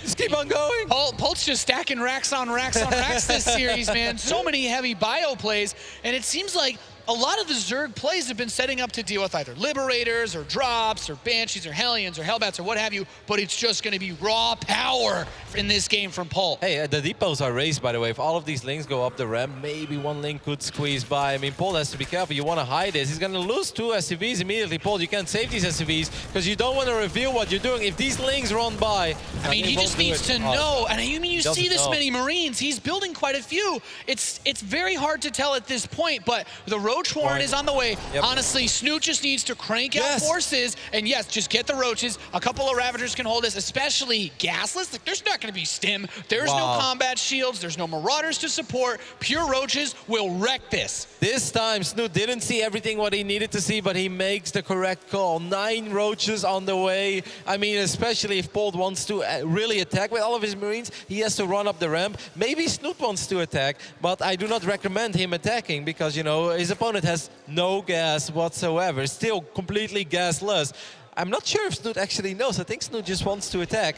But I think as soon as he retreats, he should be fine. He shouldn't attack on the other side of the map, though, because Polt is going to have a ridiculous amount of Marines. Just like in game number 1, Snute opens up with this aggressive posture, and it can actually work really well because Polt only has 4 of his Marines at the front. So these Marines should die very quickly. The most important thing is you got to keep the Ravager safe. Surprise! Yeah, and now the rest of the Marines can die. It's like, I've been had. But the Marines step forward. They get the first Ravager. These Roaches are so tanky, though, and Snute has so many of them. Pure Marines have a rough time with this. SCV's coming off the line, but we got Zerglings to help deal with those. At the same time, Snute is breaking down the defense here of Polt. He's knocked down a lot of the natural economy. He has more Roaches he can fall back on as well, and he's completely destroyed the army of the Terran player. Yep, this is already good enough for Snute. He may not win the game. Whoa, were those rally points messed up? Because that's a whole lot of Marines. I mean, I know he has 7 Rexes, but still, I really think if Polt would have had those Marines down there a little bit quicker, because let's not forget, he was hiding.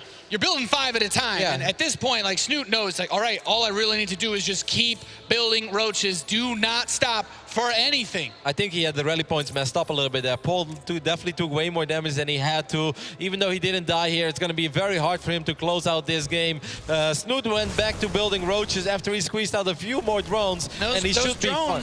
It's definitely because I think he might need to pull a few to help hold this off. He's got only 4 more in production. He really needs to just get his forces together. He's supply blocked. 2 Overlords are on the way, but Marines are already coming in, and he cannot afford to lose these Roaches. He needs to build up enough to shove the Marines back. Drones coming off the line. Polt getting some damage done. 3 workers picked off, going for Roach after Roach, 1 by 1. I think it's going to be fine for Snute in the end. Queen's helping out over here, pushing these Marines back, and Polt also kind of knew this wasn't going to work. He took a refinery, but I mean, what do you even do right now if you're Polt? Do you just research Stim and try again? He's so far from getting Stim, but then at the same time, he still would need to follow up and get, you know, all the add-ons for his other barracks. He needs a factory, he needs upgrades. Those are the things that are going to allow you to stop a Roach Ravager-based army. Do you think he's going to even go up to factory? I kind of feel that he's just going to try to end this game with... Based on what we've seen in this series, I would be surprised. This series has shown me some of the most bio play without Medivacs that I think we've seen since 2011. So it's just kind of important that Snute keeps a close eye on what Polt is doing on the other side of the map. He still has Overlords nearby. Make sure he knows when Polt's units are leaving.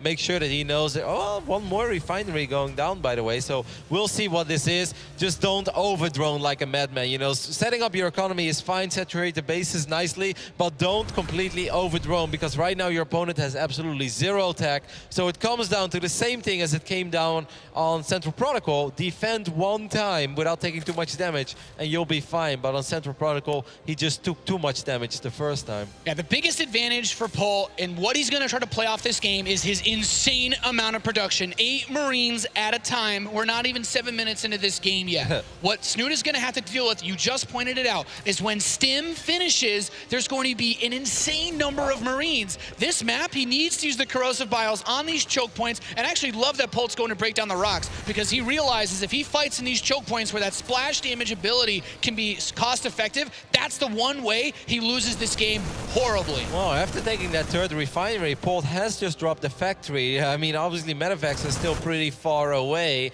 and eBay is halfway done as well. This is kind of odd, because by the time that Stim and combat shields are ready, you obviously want to fight. But Polt can't really fight them, because that's when he will almost have Medivacs. I don't think those Medivacs will be done in time. Snute has absolutely no larva at the moment. He also spotted the fact that these rocks were broken down. I mean, it's safe to say that Snute is in a really good position. Okay. Just now the layer going down. I was going to say, that's the one thing I really feel like Snute is missing in this game, because that layer, Roach speed, will allow him to get much better positions, but also, if he gets caught out on the map by a large Stim army, he cannot run away unless, if he doesn't have enough to win the fight, he can't run, because with Stim, he'll never get away without Roach speed or creep spread. Yeah, so creep spread is going to be very important. I would also love to see Snute just send one unit around the map. You know, this is kind of a weird series, so it wouldn't be too shocking to see Polt try to get away with a hidden base or something like that. I mean, neither player has actually sent anything to the right side so far. Of course, with the way that these builds clashed early on, it's unlikely that any of them had money for it, but it is funny to see the right side of Arena so far just completely ignored. Yeah, I think the most important thing, and you just mentioned this with the lack of information or units being sent across the map, is that Snute has not always been 100% aware of what's going on. There are Medivacs coming out. This is not the same exact type of push, but it is just going to be a very one-punch style. The main base of Polt is pretty much mined out. There's no third command center, so I expect him to start floating over once he gets a couple of these mineral patches down, because some of them are getting pretty low. He could even float to the gold as well. Of course, that would be very hard to defend. The ultimate YOLO move. Against drop overlords, but I mean, you never know. Polt's still down in supply though, but I think he has a few less harvesters. +1, I think, might actually finish up a little bit quicker for Polt. I mean, army supply right now, Nate. Snute is not super far ahead. I mean, it's 17, but it's a lot of roaches. I think on creep, Snute is more than fine with all the roaches and ravages, but off creep, it would already be a much more difficult fight. Yeah, the most important thing is to just be ready for this army to come in and use the corrosive biles to push him away. Keep in mind, yes, he got Medivacs, but if 2 of them are split off for this drop, that means there's less to actually heal the main army if it stims. Yeah, and actually Snute can just jump on this army, I think. I really hope that Snute just looks at this and he's like, well, if that's all, I think I can actually just take this the longer he waits. I mean, Polt is setting up here, maybe trying to snipe a fourth base. There's no fourth to snipe. Maybe 2 queens over there. You might get 2 queens for free. Good scan there by Polt. You don't want to fight too far on creep. So he's going to clean out a couple of those creep tumors. This 1-1 is really important. It's going to help allow the roaches to get 2-shot volleys in on these Marines once they have stimmed. But Polt's just going to go for it right now. He's got a massive army. Keep in mind, there's no third base for Polt. Snute has more money overall to work with if he can keep this fight going over a long period of time. Whoa, that's a big stim, to say the least. Every single unit in the army there of Polt. Oh, he runs into a stepping into the fire is Polt as Snute steps forward. He's finally getting some good shots in on this army. Polt perhaps stepping forward a little bit too much, a little too zealous, but Snute stepping into his own corrosive biles at the same time. The money is there for Snute. He just needs to hang on as long as possible. Yep, 15 more roaches on the way. Snute is maxed out at the moment, so he should be fine. He has those 1-1 upgrades as well. He has a bigger army. He has more workers. And there's the float. Yeah, and he has an upgrade advantage. I mean, what more could you wish for? These are pretty much all the advantages you can have in a game of StarCraft 2. Yeah, Polt's going to split off 2 Medivacs that you immediately get spotted trying to drop Snute. What he's hoping for is to draw more roaches than Snute needs to protect against this drop, and that will allow him to go for a favorable head-on engagement. But he's got the roaches here. He's got the queens coming as well. He just needs to prevent this from really distracting him too much. I mean, that or too little, and then he can just clean up those roaches and pick up a couple of buildings. But Snute, it seems like he split off the perfect amount of roaches. He didn't send too many that Polt could actually win a fight in the middle of the map. He is at least keeping Snute on 3 bases. That's another big stim. He's throwing across the bells forward. He gets the Medivacs in the back, but some of these Ravagers are left terribly exposed. Money fungos all over the bio. The corrosive bile. It's everything as well. Polt's army for Snute. Good God. Wow, and he gets one more medevac as well that actually had a couple of units in it. An absolutely phenomenal fungal straight out of Zerg heaven. Slam down that R key, Snute, build the roaches, and push across the map. This game is yours. Polt crumbling behind at 95 supply. One of his bases horribly exposed out on the map, and Snute just keep attacking, keep pushing. This is all he needs. He's gonna pick up another map in this series. He just has to punch that ticket in. Yep, 192 supply against 82. He's gonna push these units away from Polt, and he's running into the natural, maybe pick up a couple of SCVs, but this was a really good game by Snute. He was much sharper. He knew exactly what was going on. He didn't overdrone. He had enough units, and that's it. GG! Snute takes a map back, and we are at a 2-3 score for the Norwegian team Liquid Zerg.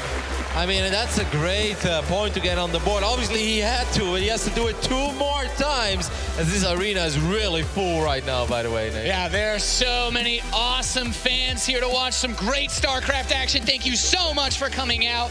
This has been an insane best-of-7 finals so far. The next map is going to be Ruins of Ceres. We're heading away from the crazy side of the spectrum, Roddy, a bit more towards the standard maps. Yes, but it definitely depends a little bit where both players spawn. I mean, I think it's safe to say that if you're a Zerg fan or a Norwegian fan or a Snute fan, you want cross-map, or if you're Snute yourself, you definitely want cross-map. And I think if you're Polt, you won't really mind vertical all that much, or even horizontal is very playable, but I think cross-map, it becomes a lot more difficult. Now, obviously, Polt is a world-class Terran that can play super late game against the Zerg, but it's unlikely that you can really catch your opponent off guard when it's cross-map Ruins of Ceres. Yeah, the biggest things to keep in mind as we get into this next map are going to be that airspace, the drops. Polt, is he going to bring the pressure? Are we going to see him go for another big push? If we get that cross spawn like you mentioned, I don't think that should work against a player as good as Snute. I don't see that work either, Nate, and I would love to see maybe some Liberators actually. Can you believe it that we're like 6 or 5 games into this series, and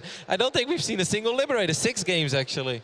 And Captain America saving his deadliest freedom tool for last, Roddy. Maybe we saw 1 or 2 on Orbital, but it's bizarre, to say the least, because that's the unit that we've seen all over this tournament in the round of 32, round of 16, I think if you're Polt, you looked at the Liberator, you know it's a good unit, but you say, this can't snipe bases. Well, all right, we're almost ready to hop into game number 6. Of course, Polt still 3-2 ahead in this best-of-7.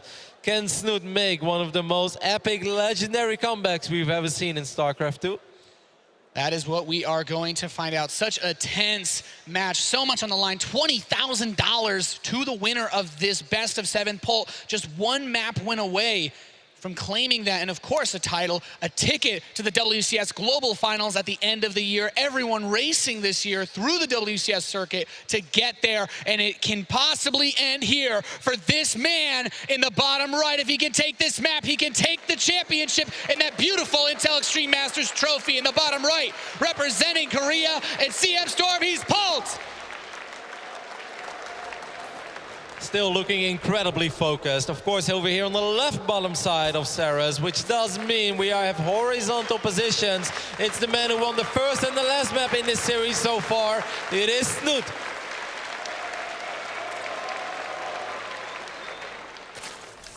And for all the reasons that you were talking about, these spawns are going to be a little bit more trickier for a player like Snute, unless we see that aggressive play again. If you're Polt, you have a very direct path to your opponent because they spawn both on the bottom side. There's not a lot of areas where you can be hit with a flank or a run-by of sorts. So we might see that heavy barracks aggressive play, but depending on the opener that Polt wants to go for, this game looking like a Reaper, it could still be a much more standard setup overall. It could also be the same build as he tried to do on Lateral Leg Crest, because this is also a map with a very wide open ramp. Now, obviously, that build didn't really work out for him, but that's because Snute probably had different plans himself and just made all these roaches, and he's like, oh, that's super cool, you know? I can just kill all these Hellions. If his opponent wouldn't be ready, there's a good chance if you open up with 12 Hellions that you just have the barbecue of the century over here and barbecue yourself a WCS title. Yeah, definitely not a bad way to get it, especially considering that Snute must be so on edge right now, because Polt, you look at him, you say, okay, he was always good. He was always very aggressive in the mid game, but we have seen in this tournament and already in this best-of-7 multiple times incredible amounts of aggression from Polt, on the 1.5, 2 base setups. So if Snute prepares for something like that again, it's possible that Polt just says, you know what, I'm just going to go back to playing my normal mid-game thing and gets an early lead like that. Yep, we'll see. First Reaper is making his way across the map, maybe even a quick 3cc. I mean, it's fallen out of fashion a little bit. There we do see that first factory go down, and it should normally stay at one factory. I mean, normally we don't see a factory go down and like, could be another one, because you know, that's not common anymore, but he already showed us once, and this map, you know, with the way that the Natural is designed, it is a tiny bit similar to Lateral You make a great point, and it's also that Natural ramp, as wide as it is also very far away from where the hatchery is. So if you put your queens there, the Hellions run by, all sorts of bad things can happen. And Polt is getting a second gas after that factory, so he's opening up the door for either a starport play or, as you said, another factory. I would be very shocked to see a second factory. Highly unusual. No one does it. I'm expecting to see a starport for either a Hellion drop, maybe a fast Banshee. And on this map, Liberators are pretty good too. Yep, there we do see that starport go down, and that's of course a little bit more in common with, or instead of common. Or tank drop, of course. Important to note, as Polt's done that already once or twice. I think it's a little bit better on Lerolek than it is on Runes of Saras, though. I mean, we haven't seen any Cloaked Banshees yet either of Polt, which I think is still a small option as well, but we'll see. Yeah, I mean, there is a fair amount of Cloak Banshee play to be used in this matchup, but I think Polt still likes going for the tank, because in a funny way, if you really think about it, the games where Polt didn't open up with the tank drop are also the games where tank drop would have been the most useful. If you open with that fast medevac and that tank on All Arena, that early Roach Ravager play, it's honestly not that strong. So it's really kind of funny to see how the builds have flip-flopped like this. And I guess there is one advantage of tank drop is that even when it doesn't really do a whole lot of damage immediately, you keep your opponent busy and you force him to at least pay attention to the tank and the medevac. And let's not forget that on Orbital, Snute was supply blocked multiple times. Yeah. And it could be that Polt was just really annoying him and like just forcing him to pay so much attention to that tank and the medevac that he actually forgot to build Overlords a couple of times. I mean, StarCraft is just such a game of much more than strategy. You have to be fast, you have to be able to respond and react quickly to all those things that are happening to you while still developing that strategy. So Polt putting the pressure on is just another great way to slow down everything Snute is doing, even if he doesn't deal, you know, literal damage to his units or bases. I don't think Polt has a whole lot in his Natural right now, right? We see a couple of Lynx trying to run by. He has a little bit of a wall up, but those Marines are out of position. Could snipe a Mule perhaps here. Good pull back by Polt, but delaying a bit of mining. That bunker has range to cover the entire mineral line. 8 Roaches on the way, double Spore Crawler as well. I mean, Snute has to be careful. It's a triple Rex follow-up. Stim is already on the way. Polt has his Polt Viking that's on the way. He's going to be able to snipe a couple of Overlords. But look at that, Nate. It's a third CC. Yeah, Polt has taken the same approach in this game that he took on Orbital Shipyard. So I'm expecting to see him just go for that very similar drop with the tank, add on another tank, and then go into the Marines and do that double medevac with the double tank push, which was really, really strong. So the key here for Snute is, of course, he has to avoid the supply blocks that really hurt him before, but establishing that fourth base, once again, is going to become a big point of contention. Medevac actually ate a lot of shots over there from these queens. And Snute is not supply block. There is a Viking that's hunting away, but so far Snute's economy is looking very healthy. Ooh, the 2 more Overlords are about to run into the danger zone. Split them up, man. Split them up. Yeah. Say goodbye and spread those Overlords out. So the lair is on the way for Snute. He actually is getting Overlord speed, so that should be totally fine for him to get back. Look at that, 10 more drones at once in the production tab. It's really important that he recognizes he can actually build those drones, because seeing the 3rd command center says, oh, I'm not facing 7 barracks all in. So you can get the medevac. Great snipe on the medevac. Move those queens around, and that siege tank is going down. Yep, very well done. The tank might be able to pick off 1 queen, but still, that's a good little pickoff. Medevacs are expensive. Overlord speed finished up, by the way, so one of these Overlords that we thought was going to die did actually survive. I think this has been going quite all right for Snute. Comparing it to Orbital Shipyard, I feel this has gone better. So let's talk about this map in general. If Polt is not able to deal damage, you have such a wide open area by the 3rd base of where Polt will want to expand that a counterattack will be very difficult to stop. You have a lot of area to cover. You can hit from the southwest side, you can hit from all over the north side, and that makes it very hard to defend if you commit these medevacs, if you commit tanks to a push and fail. Well, the first 2 medevacs are making their way across the map. Polt's going to try to look for an opening. I don't think he'll be able to find a whole lot, though. Snute has not spread himself very thin. Plenty of units are nearby. He's got a Spore. He's got a couple of Ravages. Corrosive Ball will land and gets a full medevac. Nice nice moves. Wow. The medevac that survived has almost no health too, so Polt has been swatted back, and now Snute can say, hey, you trying to take that third base? Because I don't think you got too much over there. Take a look at units lost over here so far, because I feel that Snute, you know, compare it, this time Snute lost way less than Polt. Yeah, Remember I mean, on Orbital it he was... lost 5 times as much. Yeah, so the biggest thing here is that the tank count is low, and these Ravagers and Roaches don't need to attack into this, but you can put a lot of pressure from the top side. It's actually quite similar to what happened between Polt and Lambo, where he had this position on this map. So let's see what he can do. Roddy pointing out he's got a lot of money as well. When his Overlords finish, he could build a lot more Roaches and Ravagers. Yeah, it's important not to overcommit over here for Snute. He can definitely deal damage, don't get me wrong. Gets a couple of Marines, maybe get a tank if Polt is not paying attention, but with so much money in the bank and such a long reinforcements distance, and he was supply block as well, you want to be careful. You don't want to just throw these units away. And I think retreating is really smart. Great predictive corrosive biles as well by Snute. If he were to throw all 4 biles at once and miss, those Marines could actually run up and snipe all of those forces. So great commitment to a bit of pressure and then pulling back as he takes the 4th base. And when those Overlords finish, Snute's got a lot of money to build more Roaches and Ravagers and possibly some Infestors with Yep, he should be able to max out a whole lot quicker than Polt is. Polt is even supply blocked at the moment. Perhaps pressure getting to him a little bit as well. Those 1-1 upgrades are finishing up. Snute has a lot of gas in the bank, so he could immediately start 2-2. It would excite me to see that. Pathogen glands. We are going to see Roach, Ravager, Infestor. Snute has used this so much. It is very strong, especially if you can land those fungals like we saw on Arena. Those were about as cash money as it gets. So the Roaches are here with the Ravager to defend against this drop. Polt is going to have to pull back, but now he steps onto creep. He's going to clear up the tumors, but Snute knows, hey, you want to attack me from 2 sides at once. This is well done by Polt, though. I mean, he's forcing Snute to pay attention to this medevac, and at the same time, at least he's pushing that creep back a little bit. And I also think it's worth mentioning it is double factory tank production over here for Polt. And Polt, so he's going to have a lot of tanks to work with. The other important thing to note is that Polt sends 2 more medevacs to the top side because he says, okay, I already see what you've wanted to commit to defend this, but I think I can commit a little bit more, and those 7 or 8 Roaches you have are not going to be enough to stop 20 Marines. All right, so this is basically what we saw in the Nerd Show series. Snute is in a decent position. He might be able to shut down a big frontal attack, but if Snute eventually decides to attack, he has to make really sure that he can actually deal with the counterattacks of Polt, that he can deal with the amount of medevacs that are active on the map. That's a lot of Marines. Does Snute have enough here? Well,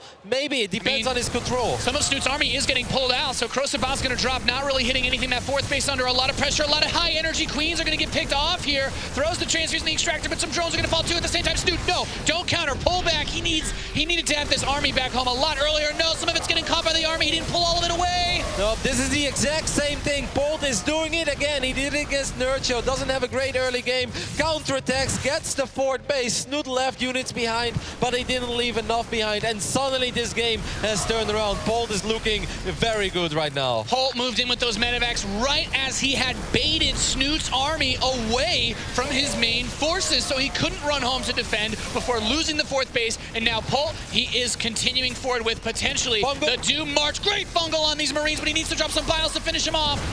Well, maybe one more fungal, that's going to be it. Not bad. Marines do go down, but the tank count, though. He's chipping away at this, but the tanks are going to be the scariest part of this army. You know, he's full TVT mode right now. He's setting up a surround. He's staying out of range of this scan circle. He's going to try to engage from all angles. Polt does see it because he has the Zelnaga watchtower. If Snute engages, he has to make really sure. Upgrades finished up, by the way. 2-2 is ready. He throws the infested Terran eggs to soak up the siege tank attacks, but as he moves forward, he's hitting from all sides, going in from the north and the west, but the siege tanks are being microed back beautifully by these medevacs, and there is such a far line to fall back on, but Snute seems to have barely pushed Polt back. Can he finish it up is the big question. He gets a lot of damage, but some of the tanks do manage to be saved. Important things to note, Snute is just halfway towards getting that 4th base back. He did not lose all of his infestors, but Polt, he's still got a very strong army behind this. What a nerve-wracking fight there for Snute. I mean, tournament live on the line, and you have to engage into 6, 7, 8 tanks, but he managed to do it. However, it doesn't mean that he's super far ahead. It's 3 base against 3 base right now. Snute did finish up his fort,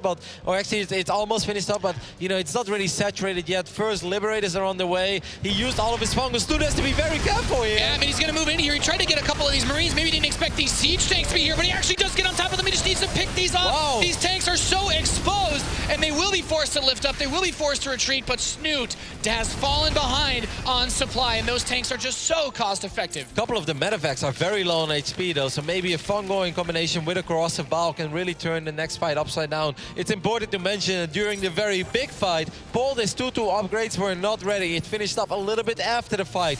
Now it is ready. 3-3 is not on the way yet. That's a good sign for Snute, And Snute needs to commit something to defend this fourth base. Again, at the same time, Polt says, okay, you're going to come over here and try to hold on to this. That's great. Now I'm going to hit you a little bit again from the front. Good. Corrosive Biles gets the medevac full of Marines. Great shot there. And now Snute needs to bolster all of his forces. He's got a lot of supply to work with. If he can clean this army up again, I mean, Polt's main is mining out. He's going to have to expose himself by flying that orbital or command center over. Yep, and that's what he's going to do. Polt's going to try to take a forward base. Big engagement in the middle of the map. There are Liberators over here as well. Corrosive Balls. He's stepping in a Liberation zone. Fungo is good, though. Yeah, I mean, he gets rid of one of the Liberators, but there's still another one raining freedom down upon this army. Picks off the next one, and Polt and Snute still very close in supply, but more Liberators on the way, more siege tanks on the way, and, of course, important to mention, those Marine upgrades. That was an expensive fight for Snute. He was up quite a bit when it comes to supply before that. He's going to eat a few more tank shots over here, but he's going to try to pick up the tanks. He's getting really nice and close to them. Corrosive Balls will land on the tanks and the medevacs, but a couple of them do survive. Very close game supply-wise.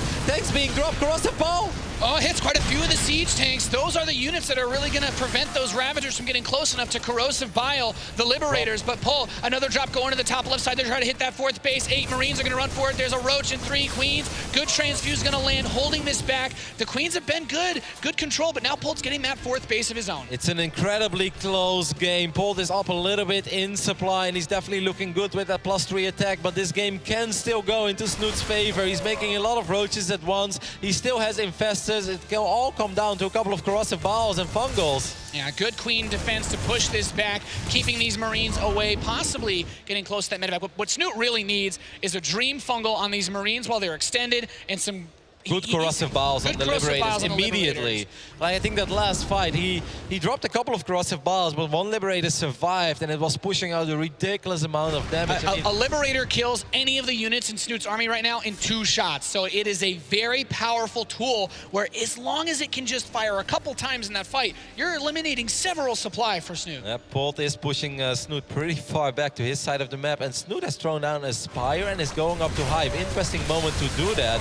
Lands a Fungal over here, is going to snipe all of the Marines. Kind of a nice gift there by Polt. Here, take those Marines. Yeah, he does have another double drop towards the top left as Polt continues to press forward. He's done a great job of just shoving this creep back into Snute's face, and that gives him a lot less area to work with for engagements. That creep is so important for taking fights against Terran. I really love how both players are playing at the moment. Polt is sending his orbital command north, so that's going to be his 5th base now. +3 attack has finished up. He's starting +3 armor, and I kind of feel if you're Polt right now, you want to fight soon. You know, you don't want to give Snute his 5th base. You don't want to fight against Brutal Lords. Ooh, Snute is going to try. It's so hard on creep, though. Those Ravagers are squishy. Oh, great Fungal on the Marines. If he can hit the Biles, yes, he will. Taking out a nice chunk of those forces. That's going to slow Polt down a bit. And, of course, any fight, like you mentioned earlier, these medevacs are quite low on hit points. It's very rough. Roach is great job at defending these. Wow, Snute's only 25 supply ahead right now, but it's important to mention that Snute has not been attacking for a long time. He's getting Burrow. I like that. I think there were a couple of moments in this game where if he would have had Burrow, it could have been awesome to get close to the tanks or keep Roaches alive.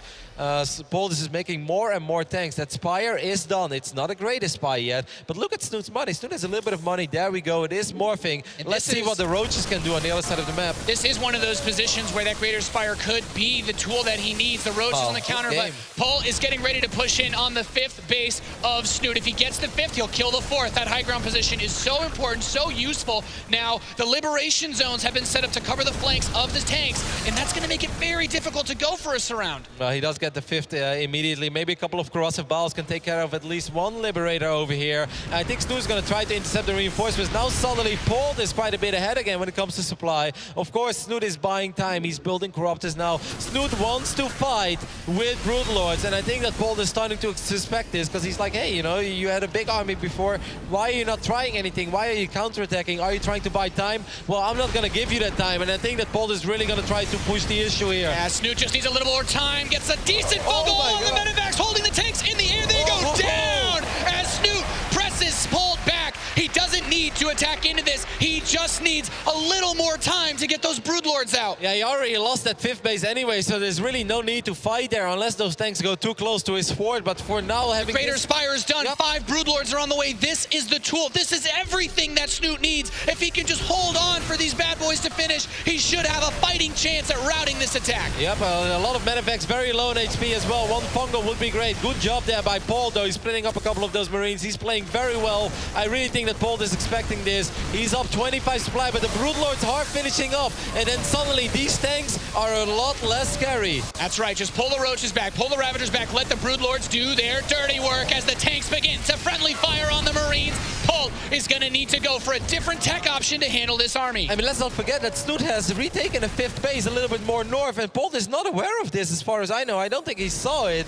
And I really think that Snute this time should do, as Fonk is showing us, Polt does not know about it. Oh, he's trying to stim forward, so risky. It's risky to do that. You know, Broodlords have more range than they used to in the older games of StarCraft 2, so this is still a great position. If those Marines step forward and he fumbles them, he could be it. He's going to try to go in from a surround. Snute's going to be a little bit careful, though. He doesn't have that many Roaches over here. Polt is playing so awesome as well. He's really doing a good job in not just taking too much damage and somehow, some way, keeping a couple of these tanks alive. He's sending Medivacs to the north. That's when he will discover that 5th base that he didn't see yet. I kind of feel that Snute cannot give Polt too much time because Polt has those 2 bases. That's right. That's the biggest thing right here is that economy. Oh, the Broodlord's so exposed. He can't afford to lose these bases at all, and the creep spread is not far out enough. Is Snute going to be able to respond in time? I think he should lose this base. Yep, and just like that, just on that moment, I mean, a couple of drones have been transferred, so this is a very, very, very juicy pickoff for Polt. He's not just getting the hatchery, he's getting all of these drones as well. Phenomenal drop here by Polt. That's exactly what he needed to do. And those Broodlords are on the south side. They take so long to come up and help deal with this army. Some of these Roaches and Ravagers completely caught out. A little bit of move command action going on here. And this chunk of Snute's army will die suddenly.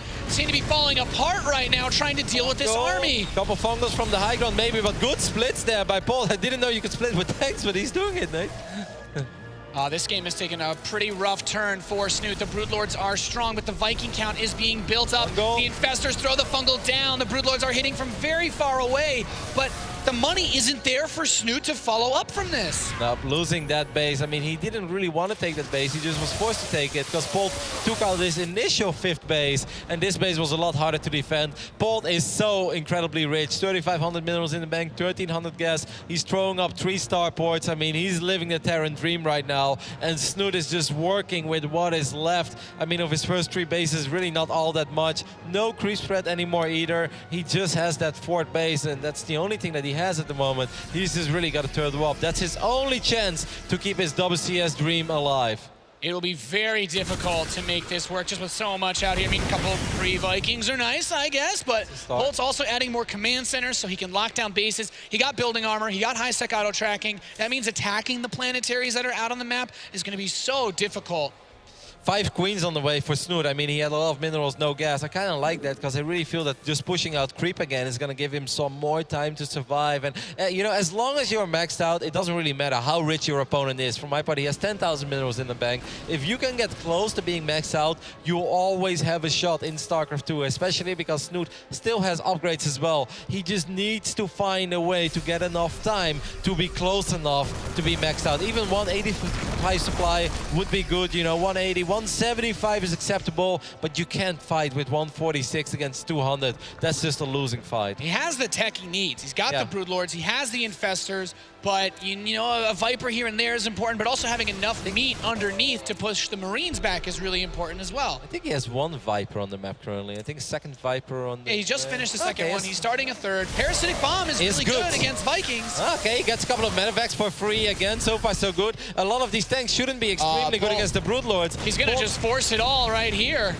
All right, I mean, Polt just lose a lot of units. Polt is maxed out, but that is not his entire army. The Broodlords are very far out of position, though. This is a real problem for Snute. Yeah, Polt's just done a great job of abusing the immobility of those Broodlords. As powerful as they are, how much range they have. The Greater Spire. He can't lose his tech, the Greater Spire. It will go down. He can get the Infestation Pit. No more Infestors. He can get the Hive. And once that's gone, that's it. There's no more tech at all. I mean, a couple of Fungus go down. Parasitic Bomb being dropped over here as well. I mean, Snute may get the Vikings here Terran, that's pretty cool, but he's losing everything in his main base. He will not be able to produce any units at all. And now the Brood Lords are just going to fight against the Marines. He's gotten underneath them, are all going down. No more Brood Lords. For Snute, his army has been completely crushed. There is 0 tech on the map. He can't build anything but drones. I think that this is going to be it. He is building drones though, but Polt is very close to securing his 4th WCS championship, and that is absolutely insane. Bungles will go down, corrosive balls do a lot of damage,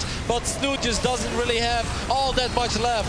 Polt has defeated Snute. He's up 100 supply. He's crushed through the forces, and back home he's building 8 Liberators at a time with more tanks, more Marines, and more bases. There's just too much here for Polt. A spawning pool starts up for Snute, but I mean, it's gonna take him forever to even get back up to a hive. Yeah, basically Snute has lost everything. He is starting a StarCraft 2 game right now, while Polt already has all the infrastructure a man can dream of. He's still dropping, he's still picking up drones. I mean, nobody wants to tap out in the grand final, but Polt is in an absolutely phenomenal position, and I think Snute knows it as well, that the writing is on the wall for this one. Polt, man, what a player. He's spent all of that bank into this mass Liberator follow-up to help lock things down. The Marines come out here and catch a few of these Ravagers. They're all dead. GG! Polt secures his championship title 4-2. $35,000 will go to this man again. He did it last year in Season 1, and he's doing it again.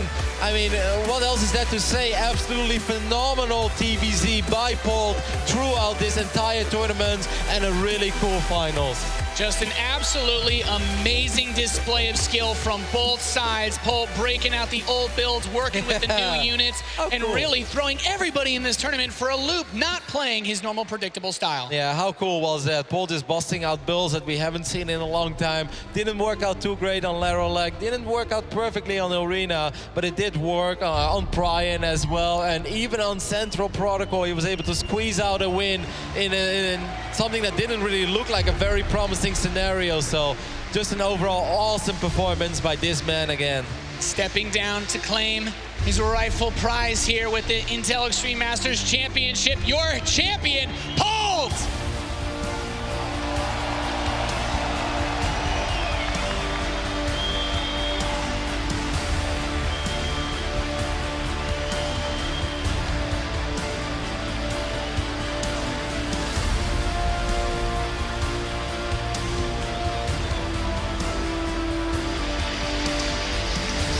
An absolute wonderful performance by Polt. Another championship to his name, and deservedly so.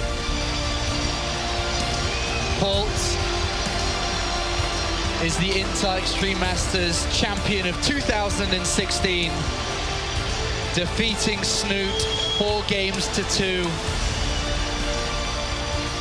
And boys, what a performance, and he deserves it. He's won tournaments years ago, and he's back again, 2016. Another title, another championship, and Polt is once again on the lips of every fan around the world. It's amazing. I mean, we've been talking about this whole time. He's been doing it since 2010, the entirety, every continent, every big tournament, GSL here, DreamHacks, MLGs. This guy is timeless. No patch can stop him, no map pool. Any kind of opponent, he'll go right through him. He just can't stop winning to Muslimer. A brilliant performance once again. One of the original 3 Super Terrans, MVP, MMA, and Polt, and here he is still winning tournaments.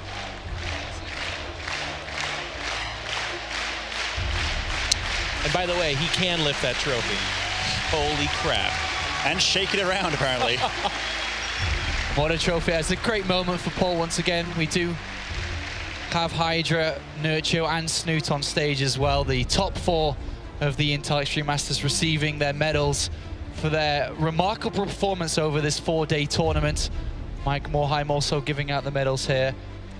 And it's been a difficult road. This has not been an easy tournament. 32 players, single elimination all the way to the grand finals. A brutal format, but these are your top 4. And of course, Polt is the Intel Extreme Masters champion.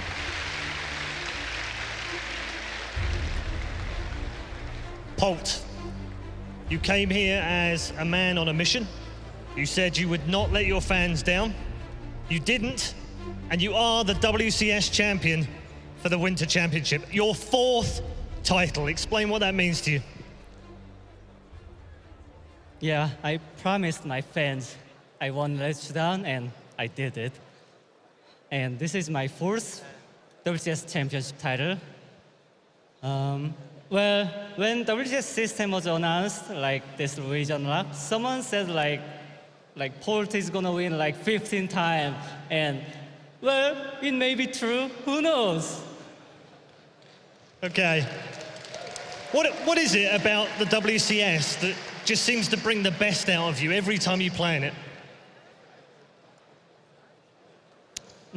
Since I play like a lot of same players again and again in WCS tournament, someone might think it could be easy or something like that because I can analyze them or be prepared well, but it's not that easy. I mean, in the last season, I participated in 3 seasons and I just won 1 season.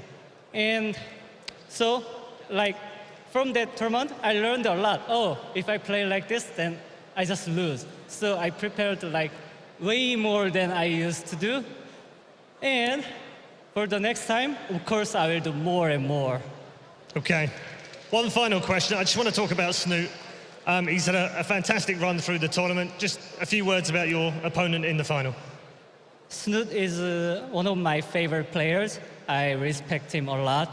And because of that, like, people probably noticed that I played quite differently from what I've used doing. It's because I respect him a lot, and I expected like his very high skill in the late game or mid game or wherever. So I had to pull out like my everything, and even after that, I barely won this championship. Ladies and gentlemen, one more time for your WCS Winter Champion, Polt!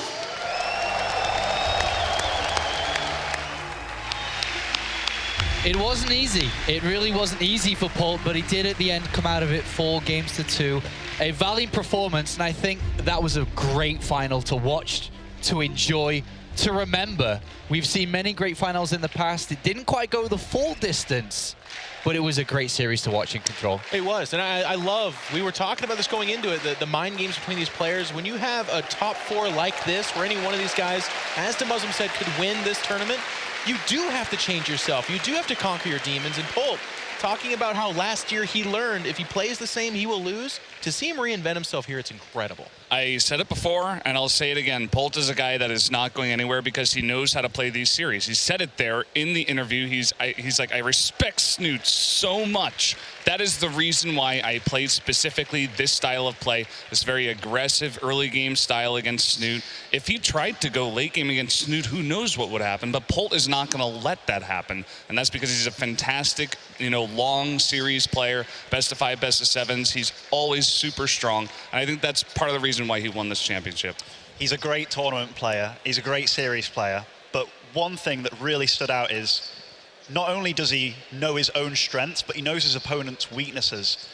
And he slammed down on it. He focused down on what Snute was weak against. Started off the first game with that Hellion all-in, which didn't work out, but every game after that, he just, and even on Arena, the 5 racks, like the 5 naked racks, he really tried to utilize Snute having a really good late game, and he just didn't want to get to it. I'm looking forward to seeing what both players and the rest of the players can continue to deliver the rest of the year in 2016. Many more championships still on the line throughout the year. Any closing words here before we wrap up the finals in Control? I was saying this earlier, but just what a treat it is to be a part of this. Poland, an amazing place to bring championship level StarCraft and all the games here. So thankful for this audience, so thankful for this venue. So happy to be a part of it, and just how exciting it is. I know this is the end of an IEM season, but it's the beginning of a WCS season. I'm excited for the future. We had some North American players really showing some promise, a lot of those European players doing really well, and some others too kind of being reminded that they are mortal and they need to work hard, but also some guys, I mean, Snute, he's like, this is the first time on the stage. Look how close he came to winning it all. He can do it, and I'm so excited to watch more. Great tournament, great crowd, great games. Absolute had a ball being here. I just love the way that the new format is shaping up these tournaments as well. Like, so many stories from the beginning to the end. You know, some players that made it through upsets, but made it really far. You know, these foreign players like Nurtio, like Snute, really making it the distance. It's just been an absolute treat to cast for all of this stuff, and I had an absolute blast. Oh, thank you very much, gentlemen, for joining us. Polt, of course, a big winner here today, and I'm sure we'll be seeing a lot more of Polt throughout the rest of the year. Thank you for joining us up here. Thank you very much, Rotterdam, Nathanias, and Maynard as well for bringing us the games and all the action. But that's us done now for the StarCraft 2 Intel Extreme Masters World Championship. We're finished up here. Up next in the arena is going to be the Counter-Strike Finals. I'm sure a lot of you are excited for that. We're done. Thank you very much for watching. We'll see you next time.